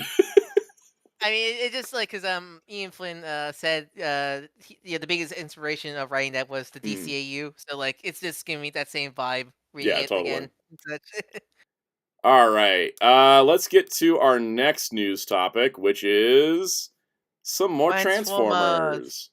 For once, not leaks. For once, not leaks. Yeah, there was listings for these, but we didn't actually get the pictures leaked. It's Wave 2 of Transformers Wild King, which has got more wild beasts. Because we talked about how, I think we talked about how there's probably going to be another wave, so that way, you know, Optimus and Megatron could each have a set of limbs, and that's what we got going on here. So we got Ignite Leo, who of course is a lion.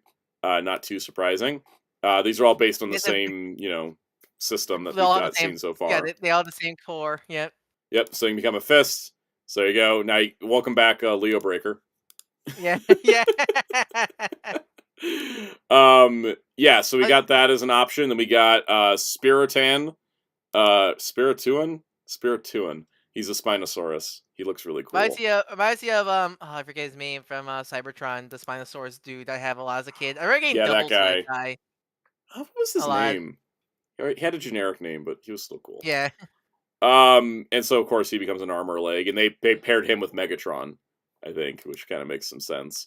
And then we've got Drill. That's not his name. Is his name Drill No Horn? No Horn. Oh, Drill's Horn. Okay. So we got Drill No Horn. He looks pretty cool. He's a rhino. Welcome back, Backstop. You thought I was gonna say Rhinox. I was like, no, Backstop. Yeah, so that he's paired with Optimus, and then we got Thunderbeak, and Thunderbeak is kind of different because he's a pteranodon, but he has the option of not just becoming an arm or a limb, but he can also become a backpack, so you can stick him on the back. Because we can now do 5-piece mode. Yeah, and so that's what we got kind of going on here with Megatron. So this is the next wave. Now there is listings for another bird, and the bird will be the one for Optimus's backpack, and so one good, so one good bird and one evil bird. Yep, and they're all cross compatible, but you know they got kind of like a welcome back, Washi Voyager. That's true. It's the same thing. It's just like, yep, just stick bird on back. Is there bird arm or bird back? Yeah, exactly. So yeah, no, bird arm, bird leg, or bird back. That's exactly Washi Voyager. Yeah. Yeah, it's I do like the 5-piece combine mode. I like the 5 like gems in the chest there. It looks really cool. yeah, I think it looks really cool. I love this toy line. I do wish we could get it over here, but it's not happening. Especially lately. Lately, yeah. It's literally like how I wish more of the Q Transformers came over here, so I Yeah. wasn't wasting money. Oh, on them. I like those. Because- I like because those I bought figures.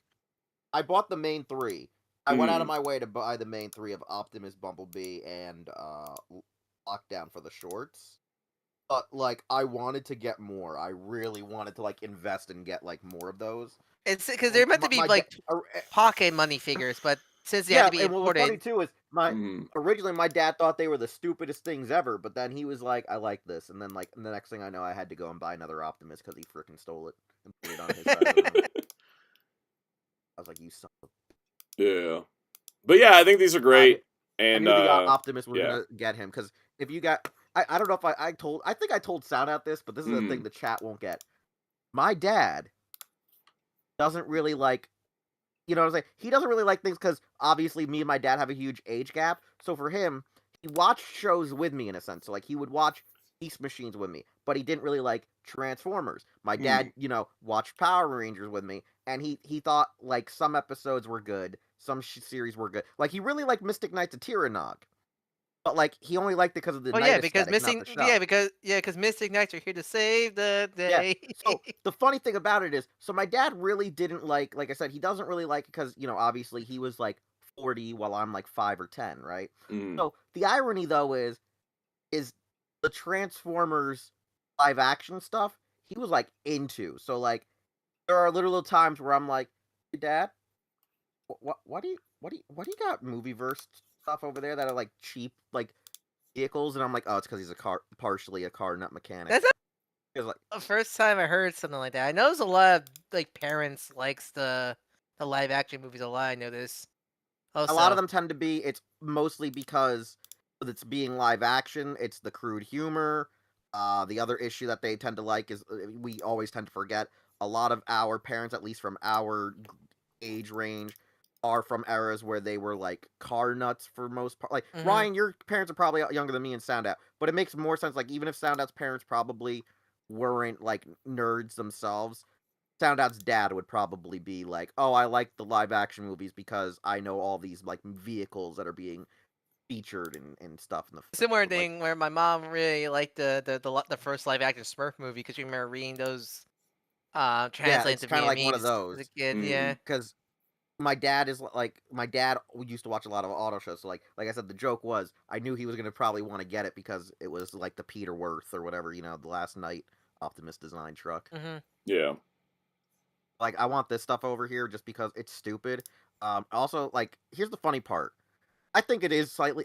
I'm gonna be honest. I think these toys are slightly overpriced in by Japan speak like Japan. And that's also because of the economy. Yeah, Yeah. economy. That's but like honestly, these look better than our shit toys that everyone's freaking. No, because Yes. either social media no, pissed definitely. about. Like I think like the Cyber World stuff looks fun, but this is much more funner for Like this both looks like kids and adults. preschool/young kids that you can just legit have fun with. I hate all of the weird knockoff Action Master vinyl craps that they have. All of these weird one-step changer toys Like that feel like they're crappy these are like the Zoids. same range as like the Korean like Tobots or like Mini Force stuff, where it's definitely aimed for younger kids, but like it's still like a good toy. Yeah. So All right. Oh, Infinite got some Mystic Knights figures at a flea market. That's a good find because those they're not Also- like rare or they're very expensive, but they're not common. They're not common to find. Okay, here's the best way to explain it. They're uncommon. You can still find them readily available. It's similar to Beetleborgs. Will you find them with all their parts that can pop off, or all of their weapons that are necessary? Because Beetleborgs figures usually are not that expensive unless you're getting them I in think package, the main or if they're four with are all their usually parts. isn't like the main like Borg figures pretty easy to get. They're pretty easy to get because they Yeah, made they're the most of them. When you start looking for like a White Blaster Beetleborg, you start getting into the issue because his horn's Because always White missing. Blaster Beetleborg is always missing his horn, and he's a gimmick figure. Yeah. He's a gimmick figure that tends to break. Didn't one of the Mystic Knight Dragons got reissued in Mystic Force? Yep. Yes. That was their version of what was the dragon's name?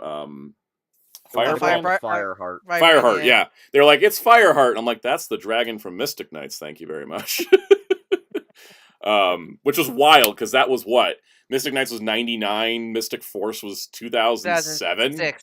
So it was like 7 years later. Like we dug this mold out from the depths. I always love when toy companies. It's like I remember the Team 2003 line reuse molds, Playmates molds from their Primal Beast fighting game line. Yeah. Which is just such a weird, like, it's weird that happens. It's kind of like it's been happening forever. Like, how many He-Man accessories came from Big Jim's adventure hunting? I mean, and that's why they're oversized. Isn't why like Wild Battlecat is this reused for the Big Jim line, right? They just give it new armor, right? Yeah, it is. Yeah, 'cause they just gave armor to the Big Jim thing, and like Beastman's whip was Big Jim's whip. That's why it's so huge. This guy said we don't see that nowadays because what I think we all kind of discussed like why does like Star Wars doesn't use any Marvel molds because there's some weird like company discourse or whatever, something like that. And Todd McFarlane's like, I'm using one lightning effect for every toy line. Yeah, I'm just waiting the day I see a Bleach thing on a DC multiverse or a Demon Slayer thing. Honestly, I'm trying to find the box image of the Mystic Force dragon. Isn't the Longbow Hunter Green Arrow? Isn't he just reusing a body from their Princess Bride line? He is, yeah. He's using I think he's using Inigo. Yeah, it's like wild. Or Connor 2000 Superboy using Todd's himself's body. Which Todd's body came from, I think, somewhere else too. Like it was like sourced from something else. All right, I think I found the. I can't find the. I thought they did a red colored dragon, for Mystic Force, but I think they only did the. I don't know. I can't find the red one. I know they did it. I just can't find it. But I'm gonna show this on the stream here. So here is the toy of Pyre from Mystic Knights. Cool red dragon. Have that toy. Amazing. And then here's the Extreme Dragon in green with the green Power Ranger, and it's the same mold. I think there was a red dragon as well. Yeah, there was. Extreme Dragon. I just can't find the box image for it, but you can see it. Yeah. I remember seeing the red one on GreenRanger.com. Yeah. Yeah. So, but there you go. It's Pyre, and then they brought him out 2 different times in Mystic Force. God, I still those like ultra timelines you always want to see. I want to see because I think Aaron Archer said in one of the podcasts once that originally I don't remember if it was like a replacement like Raid Tezza 1 where it was meant to be a filler line or the Unicron trilogy, but originally they were gonna import Brave and make it to a Transformers series originally. I think he said in one of the podcast streams. I want to see that timeline. What would Transformers be like if they did actually just import Brave? That would be wild. Well, at least we would have gotten the Desaurus mold. That's true. Yeah, true. Blade Raider was talking to friends yesterday about all the Ninja Turtles accessories in the Cyber Squad toy line. Yeah. The I got Kilocon. Was it? That's not his name, is it? No, yeah, Kilocon. Kilocon. Okay, I remember right. I got a Kilocon figure a few years ago, and he came with all his accessories, and I was like, "This is literally just Raphael's Sai." Hey guys, I'm gonna say this right now. Yeah. I feel disgusting when I'm adding like Western movies onto my letterbox list because these are ones that I'm like, man, these are actually good films, but I hate the fact that I hated having to be forced to watch them. Yeah, that's fair. All right, let's talk about SH Figuarts Spider-Man. Just kidding. It's Spider Kumonos from King Ocher. The day of reckoning has happened, people. We're finally getting a Sixth Ranger again. It has been like 4 years since we got a Sixth Ranger in SH Figuarts. And from the ashes of we thought he was canceled because they announced Goju Wolf first, Spider Kumonos has returned. Or so the story goes. Yeah. No, you see, that's why he's under the main Spider-Man. He can't get released. It's funny because on the top of the tab it says Spider Monos. Just can't get Spider Kumonos. But anyways, Spider Kumonos has returned from the dead. He's actually cheaper than Goju Wolf by like 600 yen, which is really funny. Which is odd because he has a, which is odd because his gold. Yeah, they look like that the same amount of gold. Yeah. Maybe that's the price of the ring. But he does come with his sword and his. So he's got the Kumino Slayer and the Venomix shooter. He's fully posable. He's got the cool like storyteller hands, which I think is great. The keys actually are separate pieces, so you can have them load them in. They actually plug into the devices, which is super awesome. I really, really want this. I have no idea how I'm getting it. Mr. Chicky said they don't do any other Rangers outside of Reds, and now 6 again. They won't do. They won't do.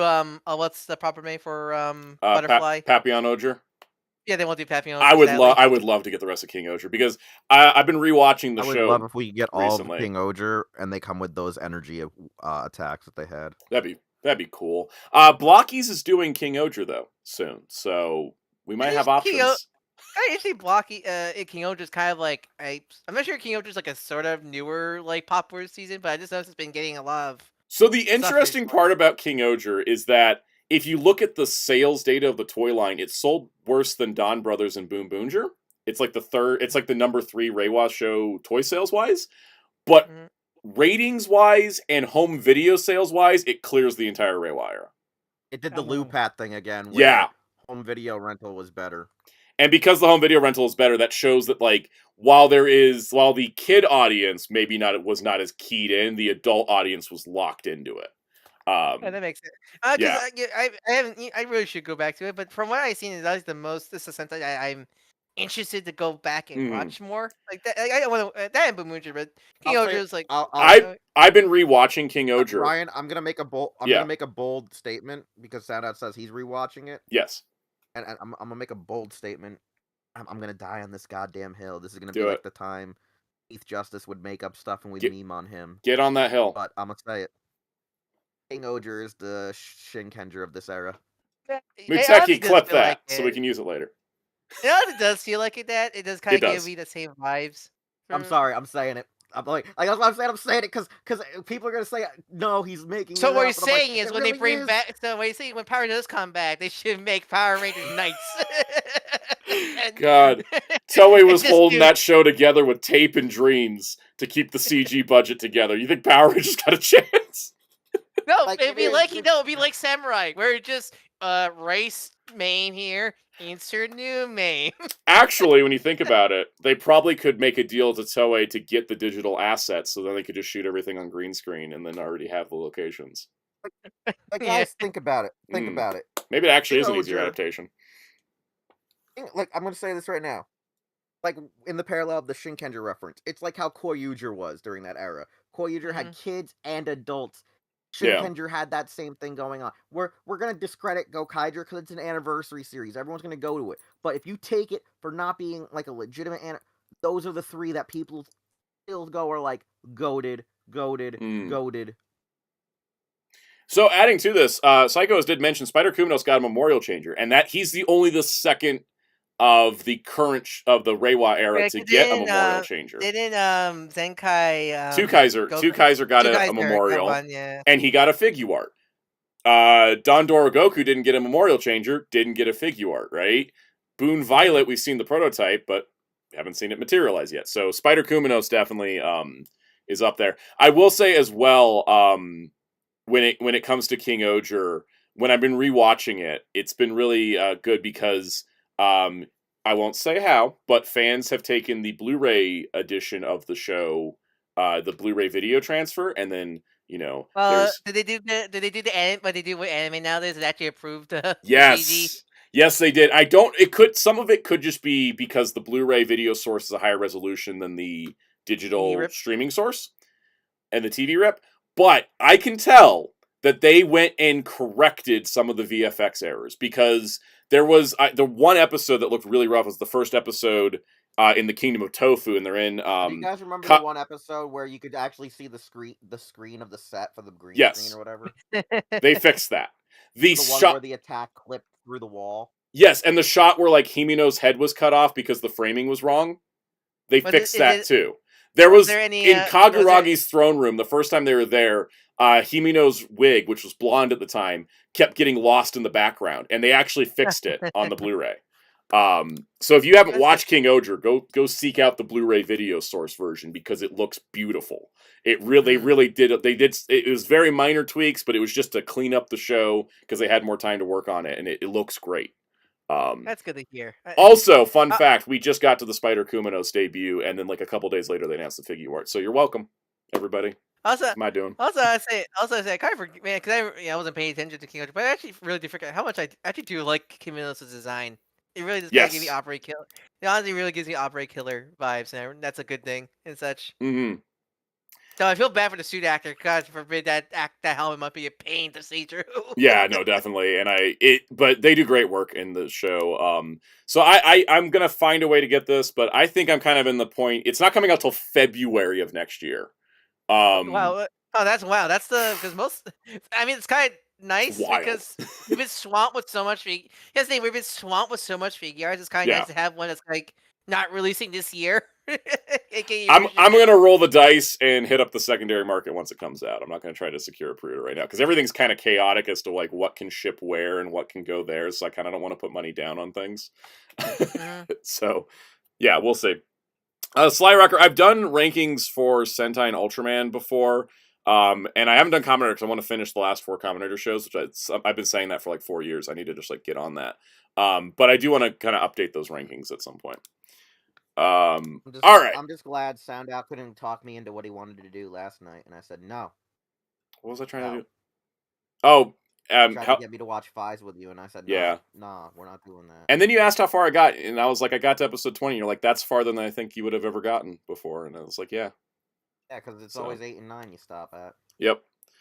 All right. The other piece of news from Bandai: the Ultra Replica Dark Evolver is real. You too can have the power of Satan.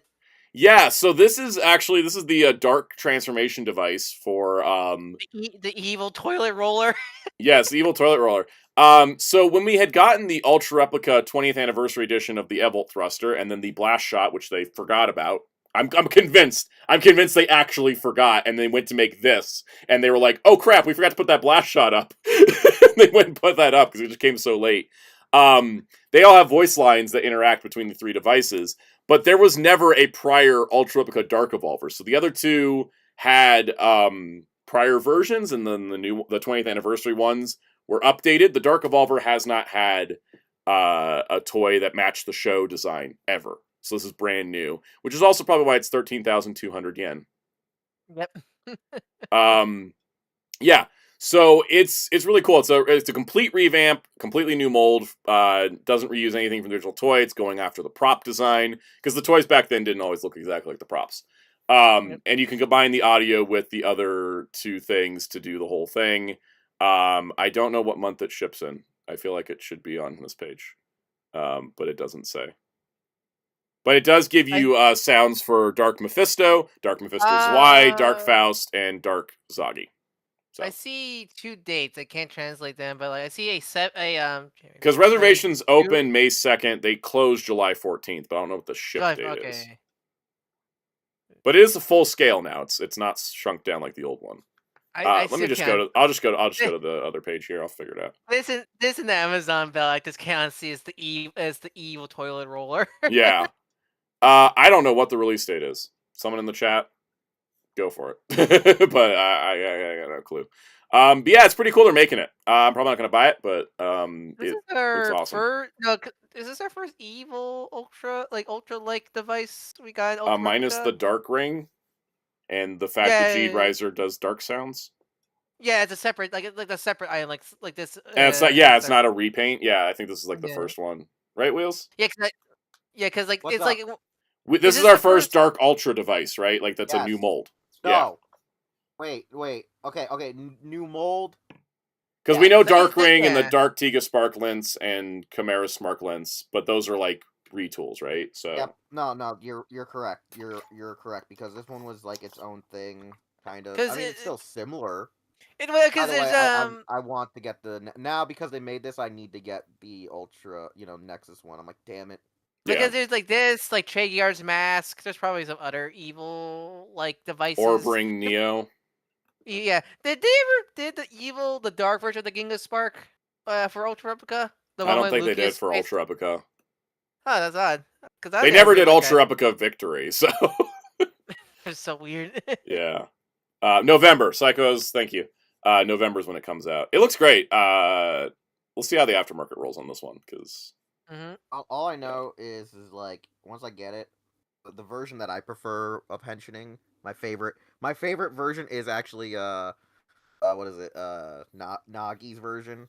You know, where she just like is just standing there, just ripping it open while screaming, Just yelling. and then Yeah. then she just comes through with a freaking Superman punch as Nexus. Is like my favorite thing. Is where she's just like, it's like the thing that I love is like she's so mad forcing herself as Nexus. But the funny thing about it also is when she's forcing herself as Nexus, the way that she ultra rises is similar to her ex boyfriend Kakara there from Beats. Because yeah, he just stands there and does the Rainmaker Okada pose as he comes through the Ultra Rise, rather than the upshot of him growing bigger. It's just he just explodes out, going ha! And it's just like hilarious. yeah, Her Nexus henshin pose is probably the cat from X with the captain. I Oh, really like yeah. how she. I like how she just like swings that like fully up like Hayata does. yeah. I really like that's one of my favorite ones. By the way, you do need to do the cooking with Santa show Santa one day. I do. That was a suggestion in Discord, is cooking with sound out, and I'm like, ooh, I actually could learn to cook better, so this could be good. I don't know why Psycho said a very joke- true statement. joke- Sound out getting ultra devices is like Zeranos showing up and stuff. It does happen. You just don't expect it. I have a G-Riser now because my comic shop got one. How much was it? It was $80, and it was the G-Riser, the the Zero Eye Neo. It had the like little grip thing, and it came with 13 capsules.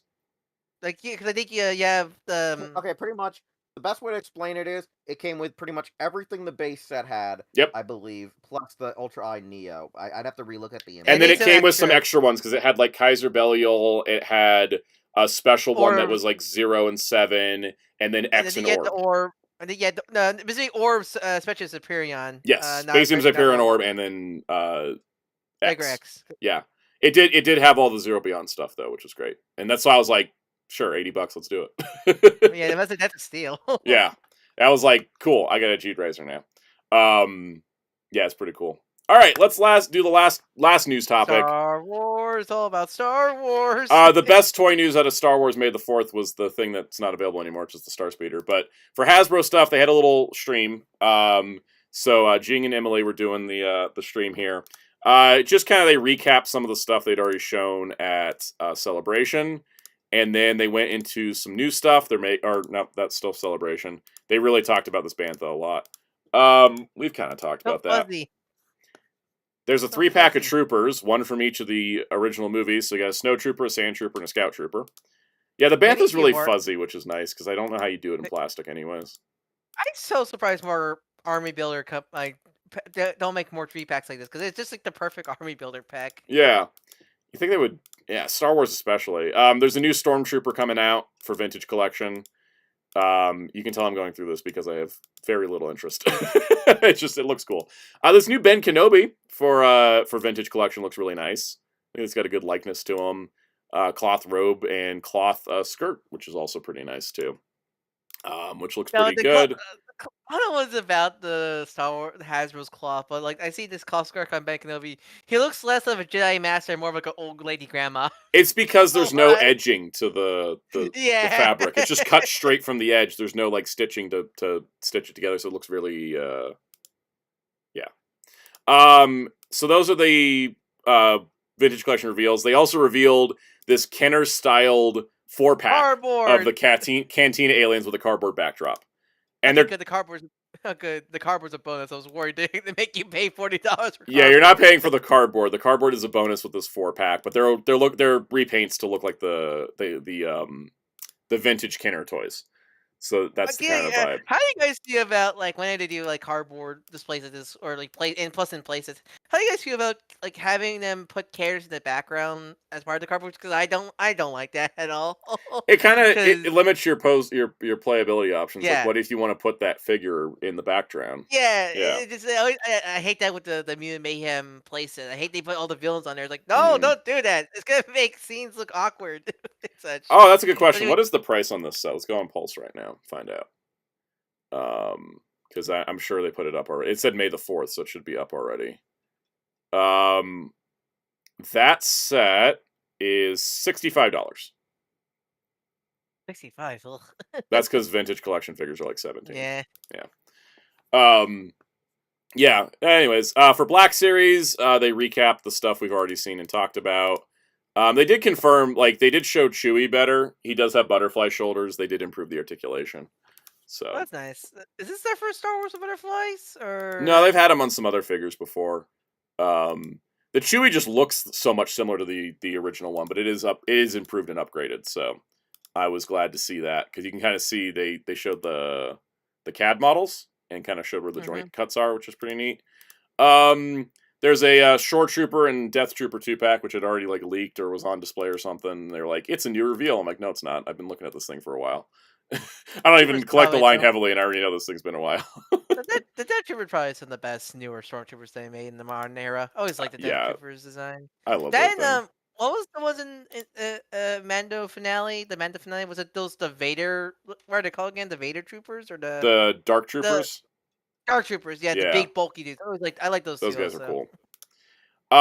cool. We got a new Sand Trooper, which is just, Is this the one that punched Grogu? No, that was a Scout Trooper. This is probably the one that was asking about the droids. There's that. They also showed a new Clone Commander, which has been a while since we got one. This is Clone Lieutenant Galley. I don't remember who he is. I think he killed a Jedi I liked, so probably dead to me. Anyways, Which one happened besides like Rex and crew? I think Rex is the only one that didn't kill anybody. Because even the Bad Batch probably did also. Well, right? no, the Bad Batch didn't because they never had. No, they had ships, but their programming didn't work because they were all different. Yeah, the Bad Batch, okay. Rex, and I think Wolf and Gregor both killed people, and that's why they were so messed up in Rebels. It's like I was like, why were they more messed up than Rex? And I'm like, oh, they probably killed people they liked, and then found out later. And then continuing the big question for you. Are you a Phase 2 or Phase 1 clone armor guy? Because I was having a conversation with my partner about this, and I think I'm still a Phase 1 guy. I always just like the Phase 1 helmets. I like the Phase 1 helmets from a design perspective. I like the Phase 2 helmets from a thematic perspective. Yeah, no, definitely. I'll say this right now. Phase 1 looks great when it's like the Commandos and the ARC Troopers, but Phase 2 overall has the better aesthetic because I think also because we got less of those unique troopers during the Phase 1 as well, right? Yeah. So, yeah. I think for me, they were only available in the video games per se. Yeah. The unique ones. Yeah. I think for me, I'm always to me, Rex is always Phase. When I think of Rex, I think of Phase 1 Rex. That's just the design I associate with the most as a kid. So when I see like Rex in Phase 2 armor, I go like, oh! Yeah, it's funny because you spent more time in Phase 2 armor and stuff, but it definitely is that vibe. Like the marketing. I think because like the Phase 1 helmet is friendlier than the Phase 2. Well, it also goes everywhere. It's also because Phase 1 you have the Gendy cartoon, and you have majority of the Clone Wars. No, you have the first 2.5 seasons because it switches mid-season 3. I think it helps that the Phase 1 Rex was everywhere in marketing. Yeah. But the funniest part is and that's also if you're a younger audience fan, like for someone like Ryan who's slightly younger than us, he's gonna be more welcoming to that because it was the more kid appeal shows versus like when we're first introduced to knowing who Rex actually is, it's like the video game Battlefront 2, and it's already promoting you on the Phase 2. So like you have that thing of if you're slightly older, you're gonna be more Phase 2 Rex because you probably spent hours on Battlefront 2. Yeah, because Battlefront 2 was that's true. I forgot he was in Battlefront 2. That's how I like how they introduced him there before putting him in the movie. That's right. He's the narrator. Rex is your narrator. Yeah. I forgot about that actually. I mean, when He's Disney like wiped the old 5 canon, first. my brain also just lost memories of it. Yeah, no, it's what's his face who plays, it's what's his face who plays Django and Boba now. He's doing, Yeah. I think, the narration in the game as Rex, as the leader of the Rex of the 501st. First, yeah, that's right. Yeah, he's doing the narration. Damn, I hadn't thought about that in forever. Oh, Mr. Tuki looked it up. Damn, This who's is the real Star Wars fan now? Remember, you're the Remember you did that non-canon joke to me Star Wars last fan. week? No, remember last week, like, Wheels, Yeah. you're not a real Star Wars fan. I'm like, no, no, that game's still technically canon. Events in that game are still canon. Yeah, it's just like how events in the Gendy show are still canon. Mr. Tuki said, looked up, this is the guy that killed Aayla Secura. That's really ironic considering the next reveal. So continuing the Walmart exclusive Revenge of the Sith retro cards, which I don't get why they're Walmart exclusive if we're making this many of them. I know, right? Like, I get it when they did Phantom Menace, and they were like, they did like 2, and they were Best Buy exclusives, but like, there's 5, and we're still going. Aayla Secura's coming next. Which is the one that, Galley killed her, so that's lovely. Oh, look, she has double joined knees. Yeah, because she's in the old Ara Singh legs. Yeah, so she's just a straight repack. Like, I don't want to buy these. I think the woo woo lightsaber's new though. Yeah, but I like the woo effect woo-woo. lightsaber. So yeah, that's cool. And then we're getting a Magna Guard in more toy colors, which I think is kind of rad. This is what I don't collect Star Wars, but like I love the Magna Guards. Like They're so cool. I want to get this one. I wish I didn't hate that figure. Oh, it's a bad figure. Never mind. Gummy joints, poor balance, thin joints. I bought 2 of them. One of my Magna Guards has a cracked ankle joint out of the box, Oof. and I cannot get either of them to stand. Wait, give me 1 second, because I don't remember which one we're talking about. Grievous's guards, the Magna Guard. Okay. Yeah. Yeah, no, I like those things. I feel like those are fragile. Yes. Welcome, AR. The thing is that the Star Wars droids have a balance issue in Black Series, but like more specifically, like this one, it's too thin in some places, and I'm just like, man, like I love it, but like I would love to get this toy colored one, but I just I had such a bad experience. I had such a bad experience with Magna Guard. I've not bought any droids since. I just the biggest memories I always have is the Magna Guards were like the best characters in Lego Star Wars 1 because they had like the triple jump, and the triple jump, yes, and that came from the Gendy cartoon. Yep. Yeah, no, they were great. All right, and then that's pretty much it for those. So now we're up to 7 repacks. And then they also brought out Shakti and Luminar and Dooley, who I should be getting charged for tomorrow. So I'm excited for them.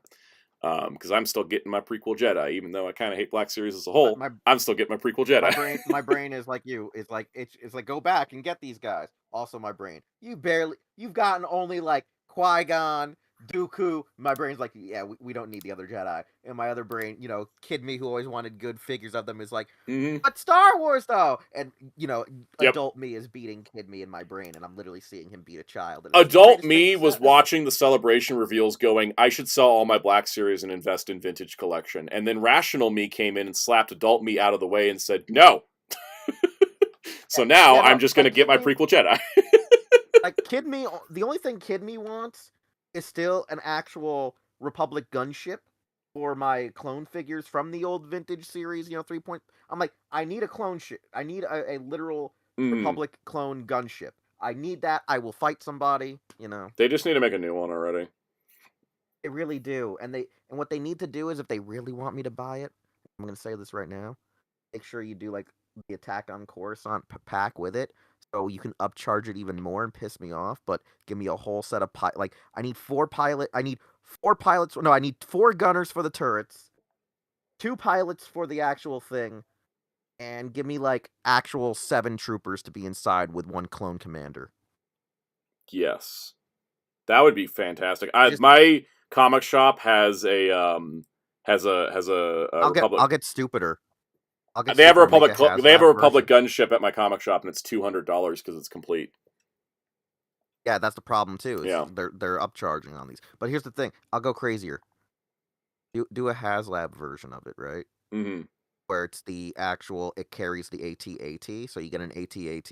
You get 1 gunship, 1 AT-AT carrier gunship, and you get like army build. I would buy that. Yeah. Think about it. Two gunships, regular variant and the AT-AT carrier variant, plus the AT-AT with a crap ton of troopers. Because you would get the ones that pilot that trip. You get ones that pilot the regular ship. You get a crew that goes in one of the ship, and you get enough crew to go into the tank. Boom. Best way to sell it. Infinite said, imagine this sound out. Black Series figures a classified articulation and accessory count. I would go back to collecting more Black Series if that was the case. Yeah, I know, right? I don't know if it's more effed up, though, that people in the chat are like, we'll just spit in facts, right? I mean, you are. Definitely are. Yeah, Falcon Tech says it's a complete LA-AT for 200 sounds about right. Yeah, the ATTE is huge. I have the Clone Wars one. That thing is gargantuan. I also got it on Toys R Us on clearance. I love you guys say the letter, like the one letter print, not just at. I don't say at, but I gotta give them. I was playing Fortnite over the weekend a little bit because they were doing a Star Wars event. Did you help Palpatine with a gun? Yes. The game's kind of broken because the Star Wars blasters do so much damage and they don't have enough healing items out, so you kind of die like immediately. But they have an AT-AT that's laying down, and you can like fire the cannon of it and then open a secret stash in the wall. But the AT-AT is also a restaurant called Eat Eat. So I just really appreciated it. Yeah, it's a Empire Strikes Back AT-AT. I always go with the saying the letters because do we call him C-3PO? No, we call him C-3PO. It's R2D2, not R2D2. Like we don't do phonetics for anything else. Why would we do it for vehicles? That being said, I'm not going to jump on somebody and go like, if they say at, I'm not going to be like, oh no, it's actually AT. No, like no one gives a shit. I just have a preference to saying out the letters. That's the only one I think I call the at because like everyone called it that growing up. Yeah, no, it's like totally cool. Like versus the other one where it's the ATTT or whatever, or the ATTE or the ATST or something like that. Yeah, I think it's because at is two words, right? Yeah, it just sounds funnier to call it that. But you can't do it in Star Wars canon now because there's a location called Atten, so you can't call the vehicle the at. Who says it wasn't built there? You know what? Good point. Star Trek logic. Star Trek logic. Actually, yeah, no. The AT-AT debuted while Atten had locked itself away from the galaxy, so that doesn't quite work. But don't worry though. Yeah. Who says they didn't build it there? I mean, you never know. Just do Star Trek logic. Do the stupid joke. Yeah, do the stupid joke from Star Trek of how they do time travel shenanigans. Exactly. All right, there's a new Force Effects lightsaber, and it is Ezra Bridger's lightsaber that looks like Kanan's. That always makes me cry a little bit. Yeah, so I mean that's not too surprising. It's just like here it is. It exists. I think the stands on these are nice. And that was it. That was the whole stream. It wasn't too exciting. It was a lot of repacks and a lot of troopers and a lot of recap. But they had just done Celebration, so it makes sense. Yeah. They were doing their contractually obligated May the 4th stream. So. Yeah. That's it for the news. So if you guys in the chat want to ask us questions, it's going to be the last time you can talk to us live for a couple weeks. So I want to give you guys some time to... I mean, okay, live on stream. Live on stream, yeah. Like, because... You'll be able to, like, hang out in the chat. I won't be around because I'm going to be busy those days. I mean, like, the only way they can talk to us is going to the Soundout Discord, or if they want to go to Jerry's Discord. Well, even that Sound won't be available because you'll be on this trip. I'm the trip manager. Everyone so... but Soundout. Yes. Will be able to be reached. God. Yep. All right. Well, anyway, Sounds in permanent, like, hit the red button to contact me mode. Yes, because I'm going to be, managing and balancing the trip stuff, so I'm not going to be able to check on too much. Plus, I kind of need the break. And then see you later, Mr. Tanuki. Yeah. And then somehow Sound's channel get taken down. We had to red alert. Somehow the channel's gone. If that happens, I'm just not coming back. Feel like I'm staying at Universal now. I'm going to work here. You just live there. This is like this empty hole in the wall. Just staying there. Oh god, I know some spots in the back lot. Anyways, Falcons Tech said, "How are the display upgrades going? Slow but steady. I have hit, I've hit the I own too much stuff point like way too many times at this stage. So I'm just it's going. I don't know what's gonna be done, but I'm gonna kind of keep things rolling, like just kind of working on it a little bit at a time because it's a little overwhelming. But I'm gonna take some books to the comic shop on Wednesday. They sold a bunch of used comics on Saturday because they had it was like all their used trades were like $5 or 5 for 20. So I imagine their shelves were a little empty. So I'll be like, all right, here you go. I can trade some more stuff in. Because I need to trade in my old Animal Man trades because I bought the compendium. So those old yellowed Animal Man trades can go. Yeah, part of me wants to throw them in the trash, but they still hold value. Even if the tape Hey, is if you can terrible. hey, look, if you can make money, you can make money with them. I'll probably get like $5 in store credit, but that's a whole comic. That's something. Yeah. Something. All right.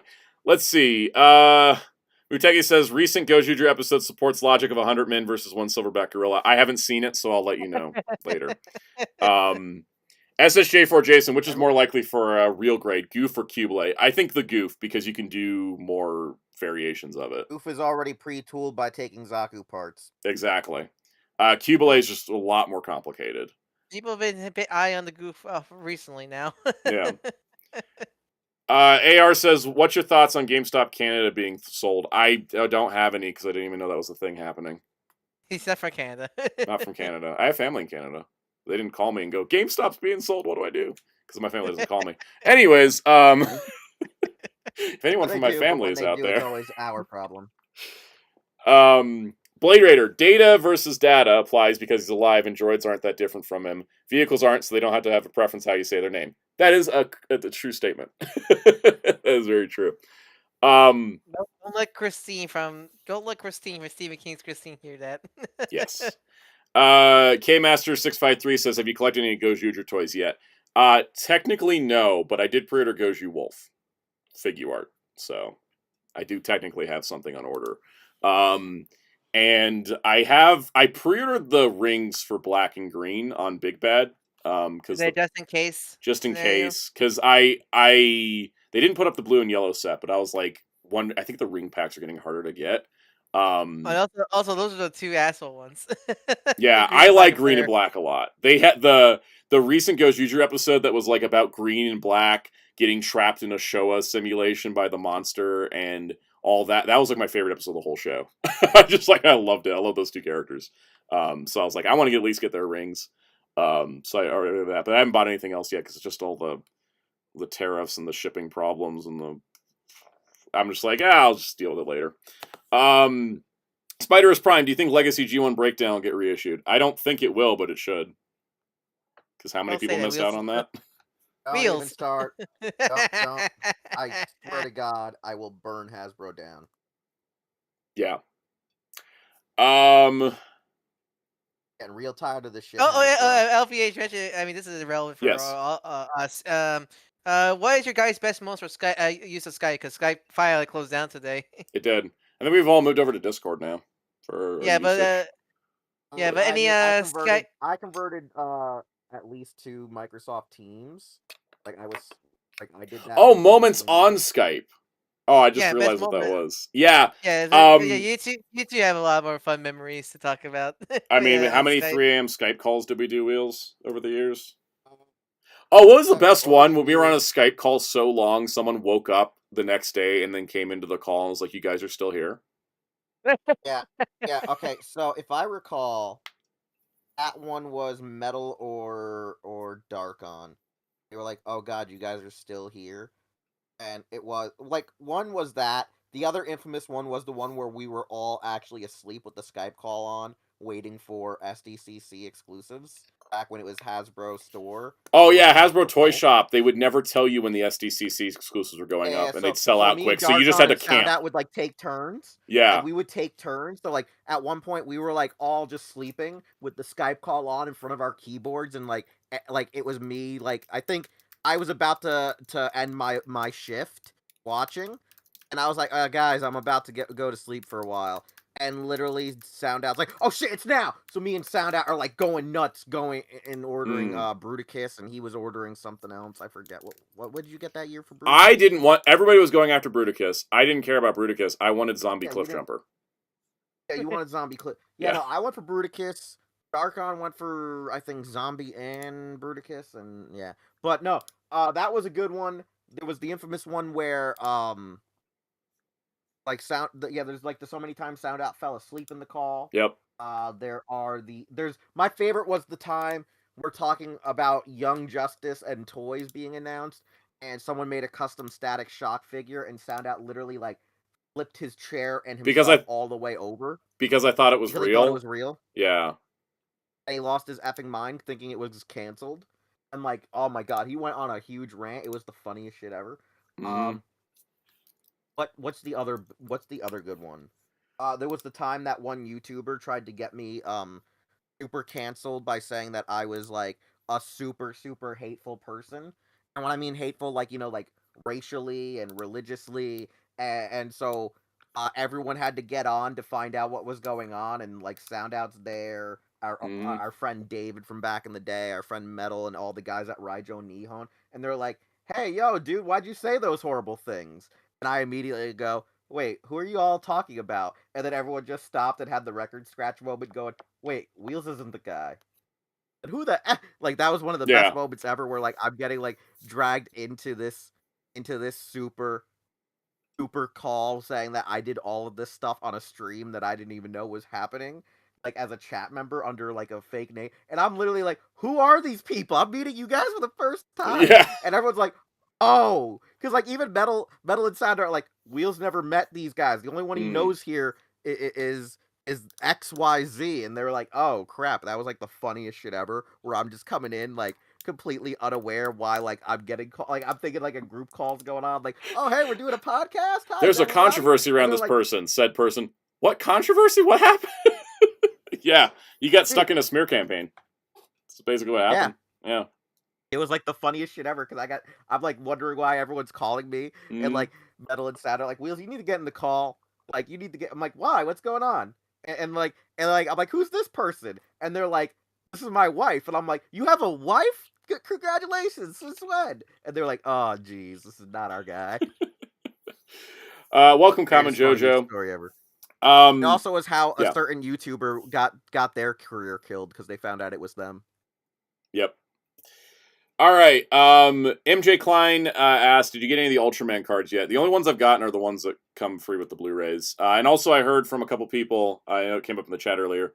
The people are asking Mill Creek for a replacement trading card for Ultraman that have been getting the same card that came with the Ultra Galaxy Fight set. So I'm not going to bother sending away for that. But if anybody else wants a free card, if they bought Zet and didn't get their card, it is the same card as the Ultra Galaxy Fight one. I just remembered another Yeah. story that we forgot. The one where Michael Hollander just sat there chilling with us for like 4 hours.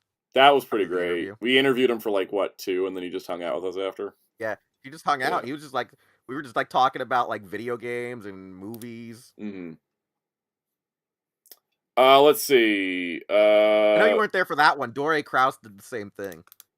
When Dore Oh Kraus, yeah, that's what you're telling me. You weren't there for that one, but Dore Kraus literally hung out on Skype for like a whole afternoon with like me and Metal and the rest of the guys. Okay, Master. Do you have plans for Toy Story's 30th anniversary? Send out. Not yet, but I was kind of waiting to see if Mattel was gonna like square up and be like, let's make the toys we didn't make, and then like Toy Story Week 3, let's go. But I don't know. Re-reviews? Maybe Re-reviews. how do I re-review Buzz, Ultraman. Buzz, Jesse, and Woody? How do I re-review them when the existing video that was posted 14 years ago has 1.7 million views? Yeah. There is no actual point to me re-reviewing them because people clearly love what I did there. I would like to, like, if they make new stuff. Review Ham, and just be I already did review Ham. Oh, right. Yep. And that got like 50,000 views. So, that's the same one that you're terrified movie because it'll break. Yes, he has not moved in years. He is. I even put down like this soft pad for him to sit on top of the shelf. So, Blader said upload the video on April 1st. That's how you do it. That's not a bad idea. Probably make more ad money from it. The older a video gets, the less money you make from the ads. Just so everyone knows. Let's see. Common Jojo says, "Are you guys friends with Dawson Ryder?" Formally, but not currently, and we'll leave it at that.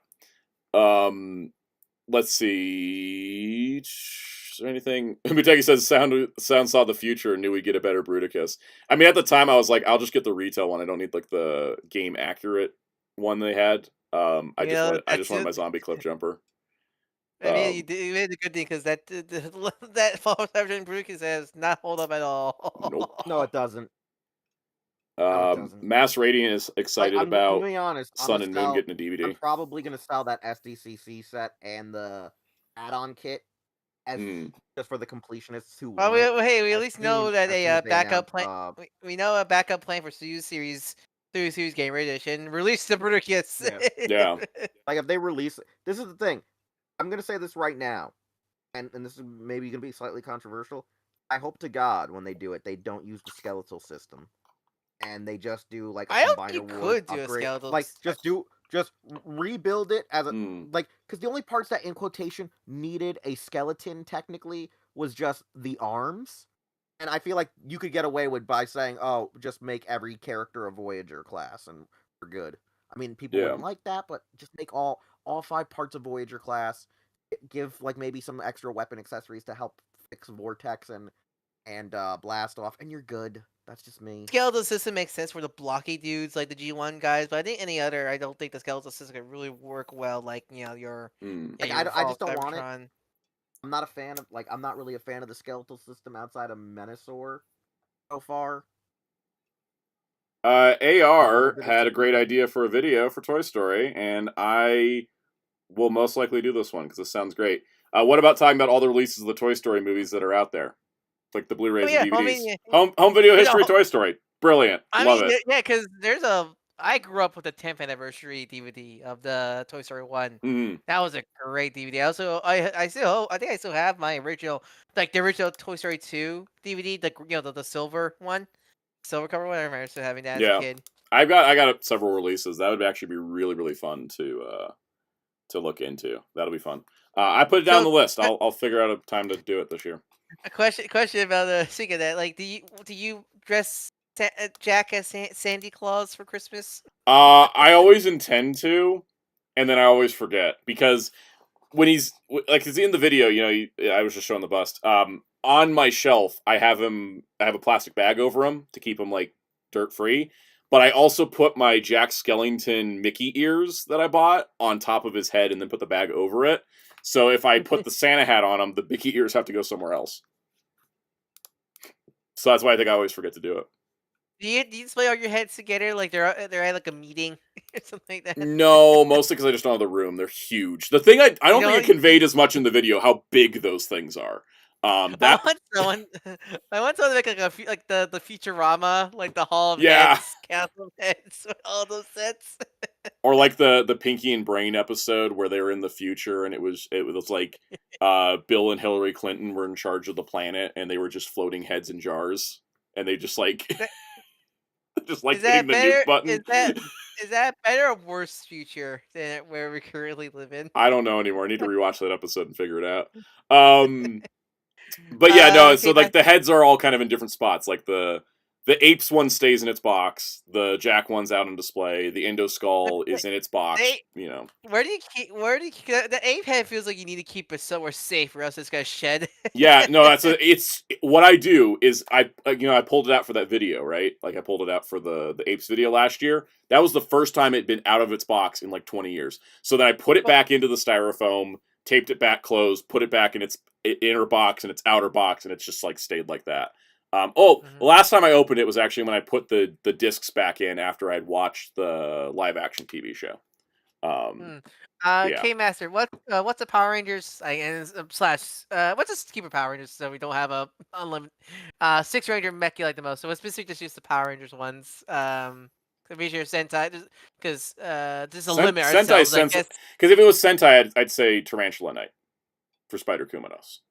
Alright, so but for Power Rangers, but for Power Rangers,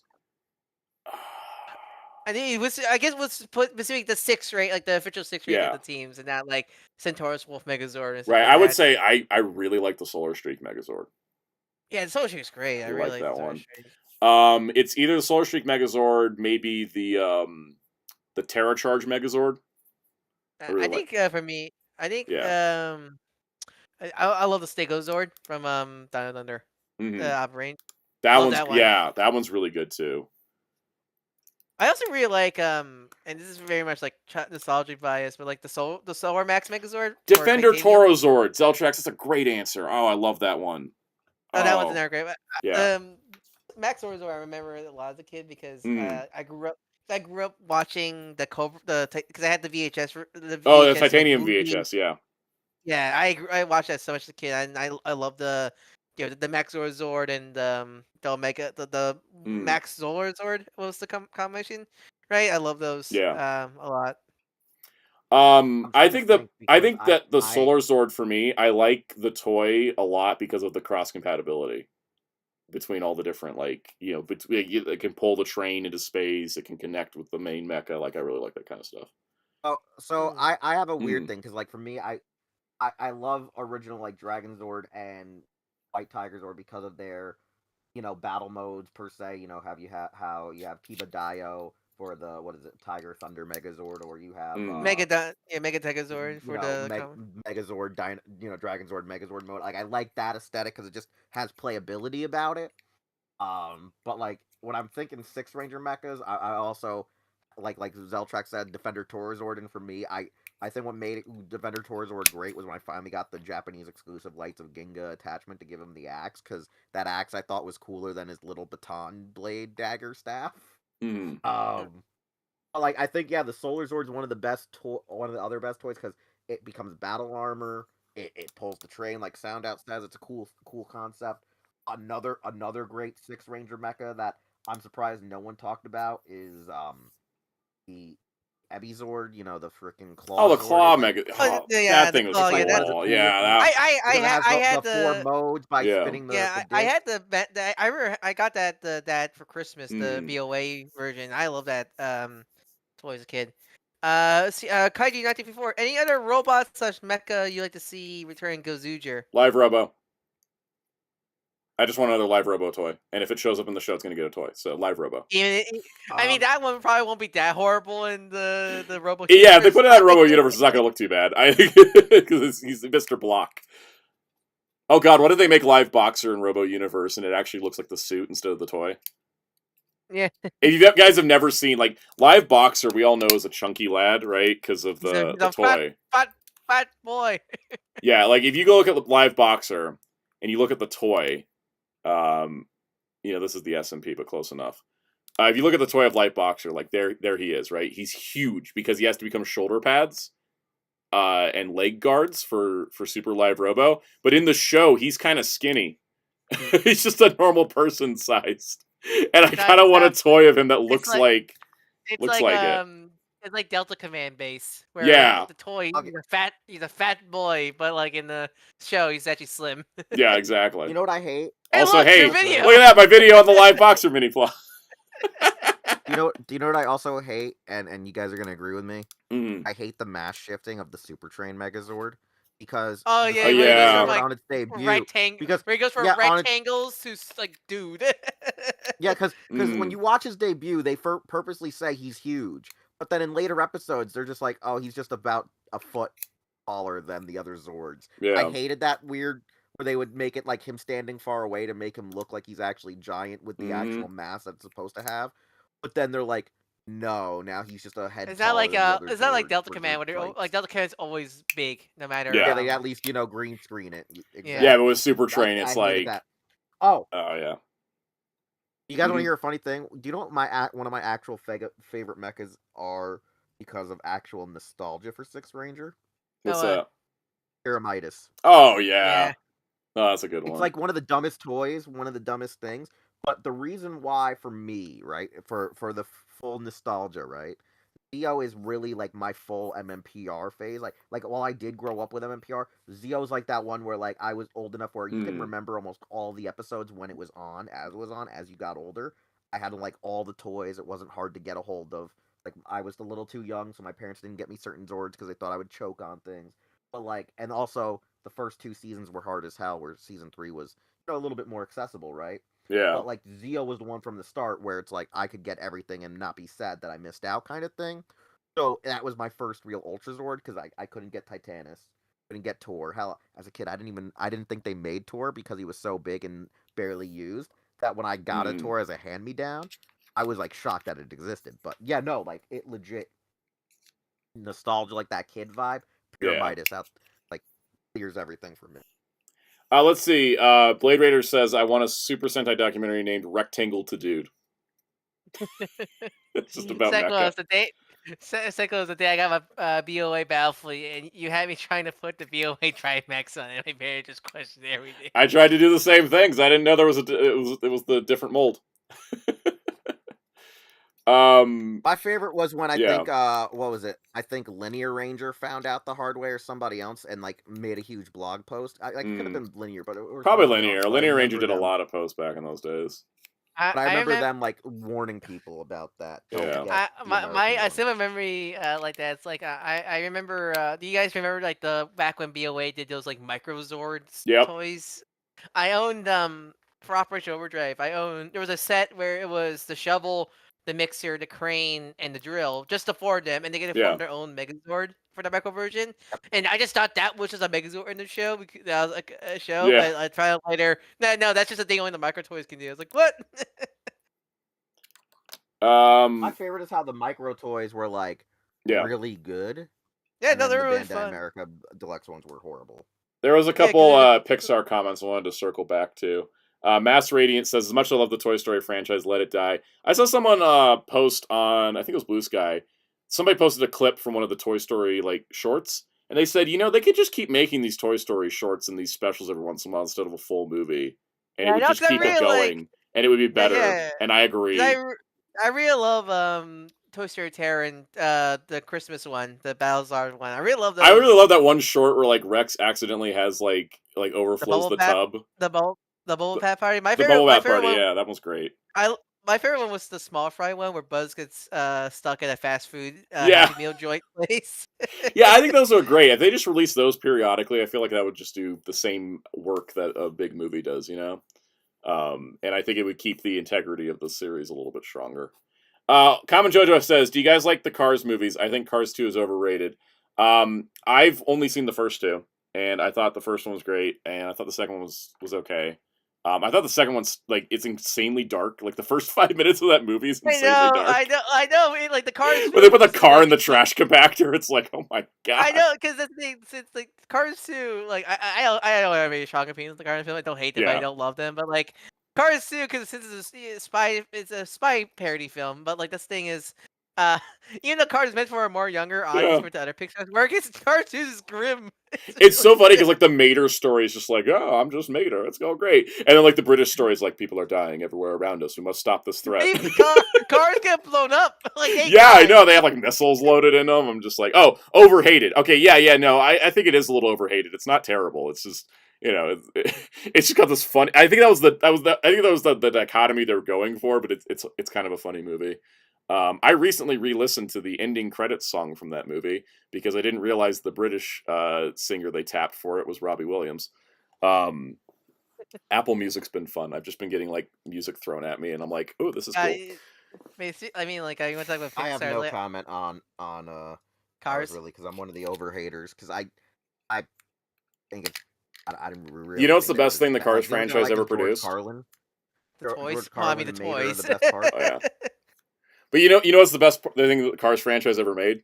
Was Radiator Springs Racers at California Adventure. It's one of the best rides I've ever ridden in my life. Oh, that's nice. It's so good. It's so great because it's like a dark ride with fast moving vehicles. So you take like a trip on the outside around Radiator Springs, and then you go inside and you see the Cars characters, and you like get run off the road, and then they prep you for a race, and you have to get your tires changed and your paint job done, and then you get into a race with another car, and then it's like the two vehicles go flying off into the outside section again. It's so cool. It's so freaking cool. That's also the reason why it's like the highest wait time at California Adventure all the time. 'Cause it's so much fun and everybody can ride it. I love it. Yeah. I mean, you want to talk about Everybody sound out. Everybody. Yeah, because they actually have Um, a separate lane for those that you have disability access. It's a separate lane. They pull a car off I to don't the remember side. when I went there. No, they have I was gonna that. say, I didn't see it when I went there. No, Okay. they have it. You have to ask for it. But they pull the car off to the side, so you have as much time as you need to get into the ride. And then they take you and join you into the main queue and then bring you back separate. It's really, it's like the most, I think, the most disability accessibility I've seen on a Disney ride. Because they actually have like Small World's like the most accessible. That's true. Small World, yeah. In terms of fast moving rides, I think it's the most accessible. Because Small World, it's the same system like at Small World, where they just pull the one boat off to the side, they pull the one car off to the side, so that way you're not rushed. You don't have to, it doesn't get crazy. Space Mountain has a system like that. It's not as effective, but it's still pretty good. You want to talk about like an actual Pixar movie I think is actually bad? It's The Good Dinosaur. I'm not sure you ever seen The Good Never Dinosaur. seen it, because all I heard about it was that it was bad. Yes. It's Was bland. It's so bland. just boring. Yeah. Yeah. It makes me go, man, Disney's Dinosaurs was better, and that movie sucked. I that one I also remember being bored of. Disney's That one Dinosaur. also has a much better ride than the movie it's from. Yeah. Have you seen all? I mean, Sika, have you seen all the Disney like theme park movies, like the Pirates, the Tomorrowland? Like, how many? I are never there? watched Because Tomorrowland. I heard it was okay. I never yeah. heard like horrible things about I it. never watched Tomorrowland. I've watched Jungle Cruise, all the Haunted Mansion movies. I've seen all the Pirates movies. I You found should out they make made a TV movie called Tower of Terror, and it has nothing to do with the ride. Oh, really? Oh, you never seen that TV movie from like 1994? No, I haven't. or But whatever? it was at the time where the Tower of Terror ride was open. But since the Twilight Zone, it's a Twilight Zone themed ride. The TV movie is just like, and this happens to be another completely separate tower. Yeah. I love people when people put make the like a top like Disney villain list. They always put the what's her name from Haunted Mansion, Madam. It was Madam like the crazy Madam Leota or no, Yeah. Constance Hatchaway. Yeah, is that the one? Because Constance Hatchaway is the axe murderer bride. Yeah. I love people like players like the top, the most like evil Disney villain because how insane she is. They changed her recently. She's no longer an axe murderer. She has a bunch of husbands that died under mysterious circumstances, which I think makes her more psychotic. My favorite is how that was a part of the Muppet storyline. We're like, oh Yes. god, what was it? We had to save Rizzo or Pepe. That shit was funny. Yeah, Dude, God, who would? I forgot who played Constance in that. I remember it was somebody we knew. Oh, it's what's her face. I'm I gonna think of her name. I'm gonna look it up because sometimes I need to do She forget. was in that show. we need- I think she we was need in that to- show with Terrence Howard that I liked on Fox. We It need- was Taraji P. Henson was the bride.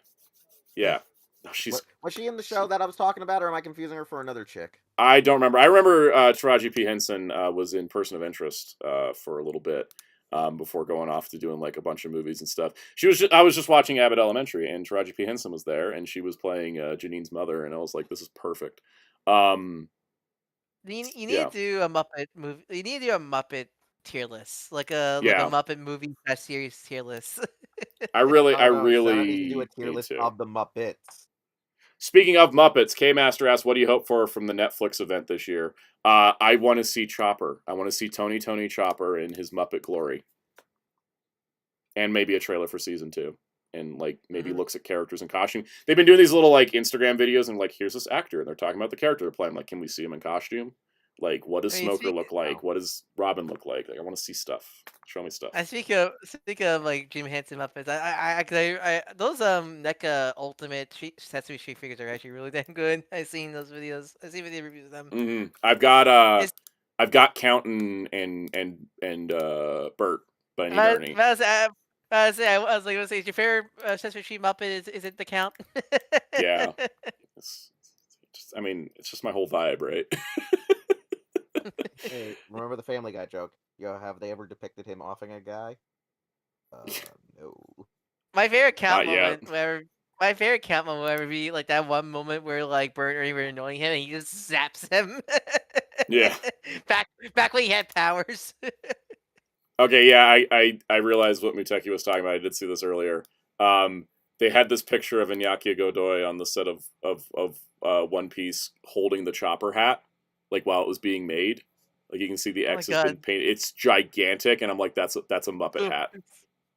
So That huge. it's so Yeah, big. it has to be. It has to be one because why they made a physical one? Exactly. So I feel like they were like, oh, tune into Netflix's thing, and I'm like, I might because I want to see the Muppet. Blade Have you Raider guys ever says, seen still want Muppets Friday the 13th. Jason is normal Muppets and special guest stars with the victims. Have fun with it. 100% on No, board.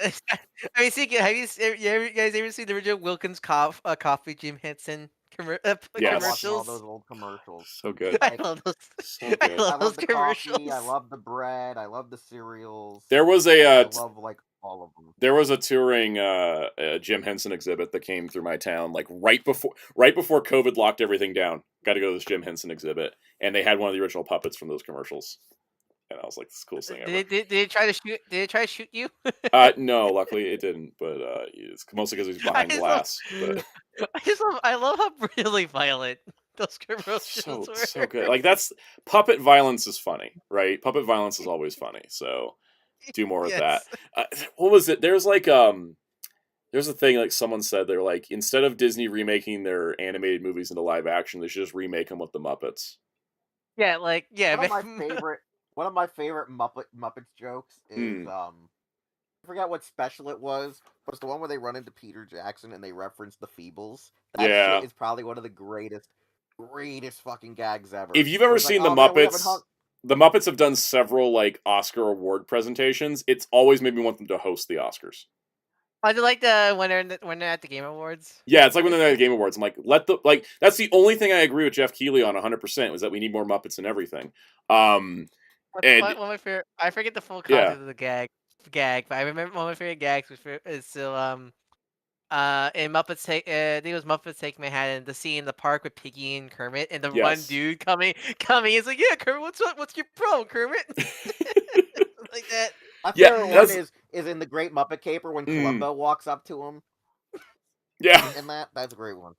No, that's the thing about the Muppets that's really great, and that's why I want to see them in more stuff. Like it's such a. Are you talking about? so- Are you talking they're- about when the black guy from the History of the World, where he's consoling Piggy, go, "Oh, Yes. you hug somebody else?" Yeah. Yep. Like the Muppets are like the timeless characters. Like They they're really like are. they're like so timeless. It sucks that they don't have more stuff with them because I love when I hear people say that the Muppets are not timeless, because I'm always looking at them going, I believe you're mentally challenged and you need to be fixed. When I hear Damn. people say Muppets are yeah, dude. Yeah, there are people that say there that, are and I'm just people like, who say- you are listening to the Disney It's like- corporate mandate that the Muppets aren't timeless. You're listening to the Yeah, Disney like- buzzwords. You get to look at the Muppets and realize how timeless they are. You can put them in any context, any But I setting, any hear- time period, and they work. Because I hear it from about Muppets, I hear it about the Looney Tunes, I hear about Tom and Jerry, and I sit there and I go, you are the people that Idiocracy is about. You are literally those people. Yeah, and it's really like it's really bad because, and part of it is because the people that own Disney and Warner Brothers don't use their timeless characters, and it's like, what the hell? Why are you not use why are the Muppets not in everything? Is a question I ask a lot, because they used to be in everything, and then Disney owns them, and now they just keep them in a closet somewhere. My favorite part is, don't forget, Jim thought selling them to Disney would make sure that the legacy lived. Yeah. Now look where we are. But that was also because Eisner wanted them and Iger didn't. Stupid Look, guys, Iger. remember I'm Tiki? gonna be honest with you guys. Tiki. What was it? The worst thing that ever still happened Mm, is when Netflix said, "No more Dark Crystal." that was Oh, sad. yeah. But taking remind me of Muppets Christmas Carol. One of my favorite gags is still when Rizzo gets really punished throughout the whole film. Yes. Everybody just hated Rizzo that day. Common Jojo says, I just finished Kingdom Hearts 2, and holy heck, that game is awesome. You need to hurry up and play Kingdom Hearts series. I mean, you are a pretty big Disney guy. Fun fact, I am going to have to start playing Kingdom Hearts this year, because I have a video plan, and I need to do certain things in certain parts of those games in order to properly do said video. The Hellfire finally mean how forced you to parts play of the the- games. you mean Yes, how parts I of the texted game are Hellfire, and I was allegedly like, canon? how far in is this thing? And he was like, it's here and this and here and this. I'm like, cool, I should start playing. You Because guys like will how see. parts of the game are somehow canon to the multiverse. Yeah, I know. Yes. Yes, very much so.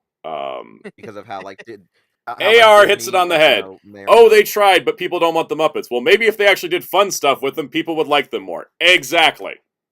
So Exactly the problem. speaking of, which are you a Muppets 2011 guy or a Muppets Most Wanted guy? Because I think I'm more of a Muppets Most Wanted guy. I'm a Muppets ABC guy. Oh, the Yes. Davies Creosa. I need to watch more of that show. I have seen that. Remember, I was the day one guy. You were the day one guy in guy. our circle. I discovered it when it was on Disney Plus. Because when Disney Plus launched, I was like trying to find something. I was like, oh, I didn't actually watch this. Let me watch this. I watched the entire thing in like. Remember. Yes. Before you watched it, you said to me, "Hey, Wheel, should I watch this?" And I say, "Hey, do you want to see 2017 Rita Repulsa kill Scooter?" And Yes. Sada was like, "What did you say?" And then I was like, "Do you want to see Joseph Gordon-Levitt gamble with them and take them for idiots?" And so I started showing him like the best of celebrity guest clips. And Sada's like, started watching. And I was just like, no. missed- I told you, I was like, stop showing me things. I just need to watch it. I watched the entire show in a day. The funniest shit about this was me and Ben were like the only guys, like even Ben was watching it day one. Me and Ben, because like what happened was my DVR screwed up because it was like something happened in my local area where my local ABC affiliate was like breaking news happening in New York right now. So it cut into it, and Ben's like, "Oh, you didn't see the episode where Joseph Gordon-Levitt like screwed them over in a poker game?" And like it's an ongoing joke. Like I think at the end of the episode, like they go to try to get the money back from him. And then our greatest character, Gloria. Oh, Zelchik, I remember that one bit where Kermit says, "My life is on Earth," and the other guy's like, "You can't say." You can't say hell on our show. Welcome, MIRLZ. I love the Key and Peele sketch where they say that Key and Peele got canceled because of a TV executive. Yeah. Oh my god. Irish Prime. What Disney asked Brian to use to do a crossover of the Muppets and Ultraman. Yes. Exactly. The funny part too about the show. So I watched the ABC Muppets in one day, and then I was like, "Mom, you need to see the show." And I sat and watched the entire show with her. And then I was like, "Dad, you need to see the show." And I watched the entire show. I've seen that show 3 times. Like I can recite scenes. My favorite bit is when Kermit is like having a rough day, and he's like, the thing that helps me de-stress at the end of the day is to just go out in the backyard. I have my fake swamp, I have my banjo, and I just sing a song. And he sings this beautiful rendition of Rainbow Connection. And then it comes back from the commercial break, and he's playing it again, and his neighbor is just like, "Learn a new song!" And Kermit's like, "Shut up, Fred!" That's how the episode ends. Isn't there an episode too where Gonzo and Rizzo and Pepe throw like this house party and they're in a hot tub with Irin Ziering? Yes. They have the wildest hot tub party. Yeah. My other favorite one of all time is Fozzie getting hit on by gay men. That is probably oh my god, joke. Yes, because he's a bear. Yeah. He goes, when you put you get a lot of weird. You get a lot of queer people. Like I love that. I've been meaning to have another like. If you start watching it, you'll never stop. Yes, and then to tie into it, they do make the COVID series where they're all trying to do a show. Muppets Now, yeah, Muppets Now, yeah. Yes, Muppets Now, and as Soundout goes to me, the greatest celebrity guest in that show isn't Danny Trejo, it's Linda Cardellini, and I'm like, Soundout, do you even remember what she's in? He's like, yeah, she's like one of my favorite actresses. I'm like, Soundout, and there's this ongoing gag because of since then that Soundout keeps forgetting everything she's in, and I'm just like, Soundout, stop saying you're a Linda and I just Cardellini keep remembering fan. she's Hawkeye's wife, and then I keep forgetting about Velma. I'm like, what the? Or other roles she's in, where I'm just like, ah! Yep. Muppets is great. Muppets are great people. One of the best Muppet shows is the one that's not on Disney Plus. You can watch the entire thing on YouTube. It's called Muppets Tonight. It's in the format of the Muppet Show, but it's like unhinged. More unhinged than the Muppet Show gets. That show gets nuts. Dude, it's literally what if that show was like, it's so contemporary too, because one of the best ones is it's at the height of when Prince was having the lawsuit with his record label, when they were like, we own your name, motherfucker. And he's like, all right, then I'll be called the artist formerly known. So there's this whole episode where they have to, like, jokingly with Prince get around the fact that they can't call him Prince. Yep. There's another one with That shit George was great. Takei. Beaker goes on Yes. a celebrity cruise with George Takei, and the ship's captain like ends up overboard, and like everybody's like, "What do we do?" And this guy's like, "I know how to drive a ship. I have a license." And George Takei's like, "I flew a ship for years on Star Trek. I'll take over." I just say the Mark Hamill episode, the Muppet Show is the most funniest episode out due to hindsight ever. Yes. So I'm gonna say this right now. Me as a kid, me as like a little kid was down bad for Sandra Bullock, and it's probably because of the Muppets Now at the time. Like I remember it. That was like the one where it was like I was down bad for Sandra Bullock. Was that episode in particular? I think because there was another movie that came out around the same time and I was like, man, that woman's hot. Boy Raider. For anyone wanting to watch this show, Muppets Tonight. If you go on YouTube, there is a YouTube channel called Muppets Tonight that's just uploaded the entire show. That's its whole existence, and Disney's like not shown any interest in putting it up anywhere else. And it's pretty good TV rips. They're off a Disney Channel, so. Yeah. Wait, I think Muppets Yeah, it was a Tonight, Disney, Lois and yep. Clark came on the same night. It was a good time. Oh, that's a good lineup. AR says I kind of remember the Pierce Brosnan episode. No wonder Yeah. some of those were sketchy for me as a kid. I probably was flipping through the channel. Yep. Yeah, if you look at like the list, it's like you got Pierce Brosnan, you got Coolio and Don Rickles in the same episode, Rick Moranis, Whoopi Goldberg, Martin Short. Listen, Like putting Coolio and Don Rickles in the same episode, especially in that era when probably barely any like younger kids wouldn't know who the hell he was.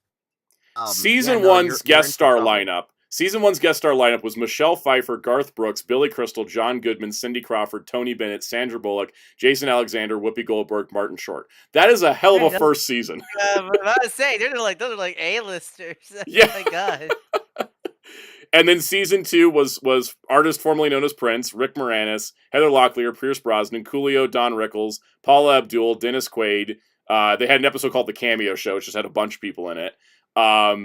And they had Andy McDowell, George Takei, as well as Daryl Hannah and Johnny Mathis. Like, the celebrity lineup is nuts on Muppets Tonight. Great. Yeah, go find it. It's a fan upload the whole show, and it's great. Muppets is like one of those things I could talk about for hours because it's just they work in every context. Remember that really effed up one where the time where you find out when they did It's a Wonderful Life with Kermit and you find out he's the cause of 9/11? Oh god. That's true. Oh god, I forgot about that one. You find out if Kermit was never born, 9/11 wouldn't happen. Because the problem was when they shot the thing, they didn't realize that the skyline still included the World Trade Center for their backdrop. Yep. So like it became this ongoing dark morbid joke. Yep. Whew. Yeah, no, that's one of those funny. Like anytime you have something that like flashes back and uses an old, pre-2001 New York skyline, it's like whoops. Yeah. But No, anyways, it was still using it when they were supposed to be present day. Oh, so that's right. Yeah, that's right. I think that's yeah. why it did that. That happened. Yeah, That happened too I many think- times I too think- in shows. Oh god, I think YouTube's ringing my brain sways. Like I just look at my YouTube recommendations. I see one thing. I see the Muppets recipes with the Swedish Chef. It's working. I still love Swedish Chef versus Danny Trejo. Oh, that was yes, great. I love that. Oh, it's so good. My favorite was how Danny Trejo, for being a guy who is like Danny Trejo has always said he's a hard dude, but as he's gotten, fixed his life and got into acting, he's like lesser and lesser like a hard guy. But like when he did the what was it, Muppets Most Wanted, he's like, why am I doing this stupid shit? Like he was acting like, why am I doing this? And then like obviously his mother passes, and they're like the Muppets cast was like actually like that's why he now says I really do love the Muppets, because like he didn't really get the appeal until like unfortunately his mother's passed, and like his mother even said, if I pass, just like stay there and finish your thing, don't delay them, and then come back for the funeral. And they literally like were literally consoling him in and out of character, and he was like, I get why you guys are awesome now. Like he had like this Muppet awakening. Yeah, and that's the thing about the Muppets is they're such beautiful. But Muppets are just a beautiful thing. You know, they really are. Mm-hmm. It's great. I'm not sure how much I gotta keep going on. I But think I'm we're gonna I head think we're off. gonna I think we're gonna wrap up now because I'm kind of tired and I'm got a Muppets. trip prep to do. Yeah. And I'm we probably talked about the gonna Muppets for like the last half hour, so we can wrap up now. So you guys want to do Yeah. plug away. Muppets. You can follow me at Dark Horse Fever Tree on YouTube and Twitter. I do art commissions like the one you see very channel. Want any? Feel free to DM me on Blue Sky or on Discord through Sound Discord Protocol, and the link in the description below. I had to head off right now, so have a nice All night, right, everybody. we'll see you in Enjoy your 2 weeks. vacation. We'll see you. Yeah, We'll yeah, see you when I'm back and stuff. So see you yeah. later, Enjoy Ryan. your vacation. Enjoy your vacation, Soundout. All right, Wheels, you want to promote something while I get Jerry's links Yeah. up? Go check out Hero Club at hero-club.com. Follow us across social media using Hero Club for life. That's Facebook, Twitter, Instagram, YouTube, Twitch.tv. And if you go to our YouTube channel, you can check out all of our past freaking interviews that are also featured on the site. But you can watch all the videos. You can watch them in the playlist whenever you want. There's all of that. There's the old podcast we had with Lit. We'll probably bring that back one day. Also, you know, we got our Twitch, which is Wednesdays and Fridays, 9 p.m. Eastern, where Wednesdays are our news show similar to the Soundout stream, where we talk about mostly Tokusatsu, anime, and Gunpla, stuff like that. We sometimes, because of time limits, will watch episodes of Animorphs or wacky, like, Power Rangers directive tape specials or other stuff like that, or, you know, centered themed episodes as like a filler thing. Like, what was it? For Halloween, we watched Lord Zed's Monster Heads. For Thanksgiving, we watched like all of the episodes with Bird on. That's so you that's know, the kind like, of fun stuff on that like show. that. Yeah. And then Fridays is just hopefully Metal's like computer doesn't overheat or his power strip doesn't catch on fire and screw up the gaming stream. That's what happened this week. Metal's power strip literally caught fire while he was trying to stream. Oh, that's rough. And then we were wondering why he disappeared. We thought like yeah, no, it caught fire. Blade Raider says I'm not watching anything tonight. Yep, there's Muppets tonight. Sounds like a plan. I'm so glad. Makes me really happy. All right. So on notes from me, like I said, I will be on vacation. So if you don't see me responding to comments, that's why. And it's gonna go enjoy my time. But I get a couple more days of work still to do. But you guys will get 2 videos a week, 2 shorts a week, and and a live stream a week. It's just the next 2 live streams will be pre-recorded, and then we'll be back at the end of the month and get back to it. So hope you all have a great time. Thank you all for being here and tuning in, and we'll see you all next time.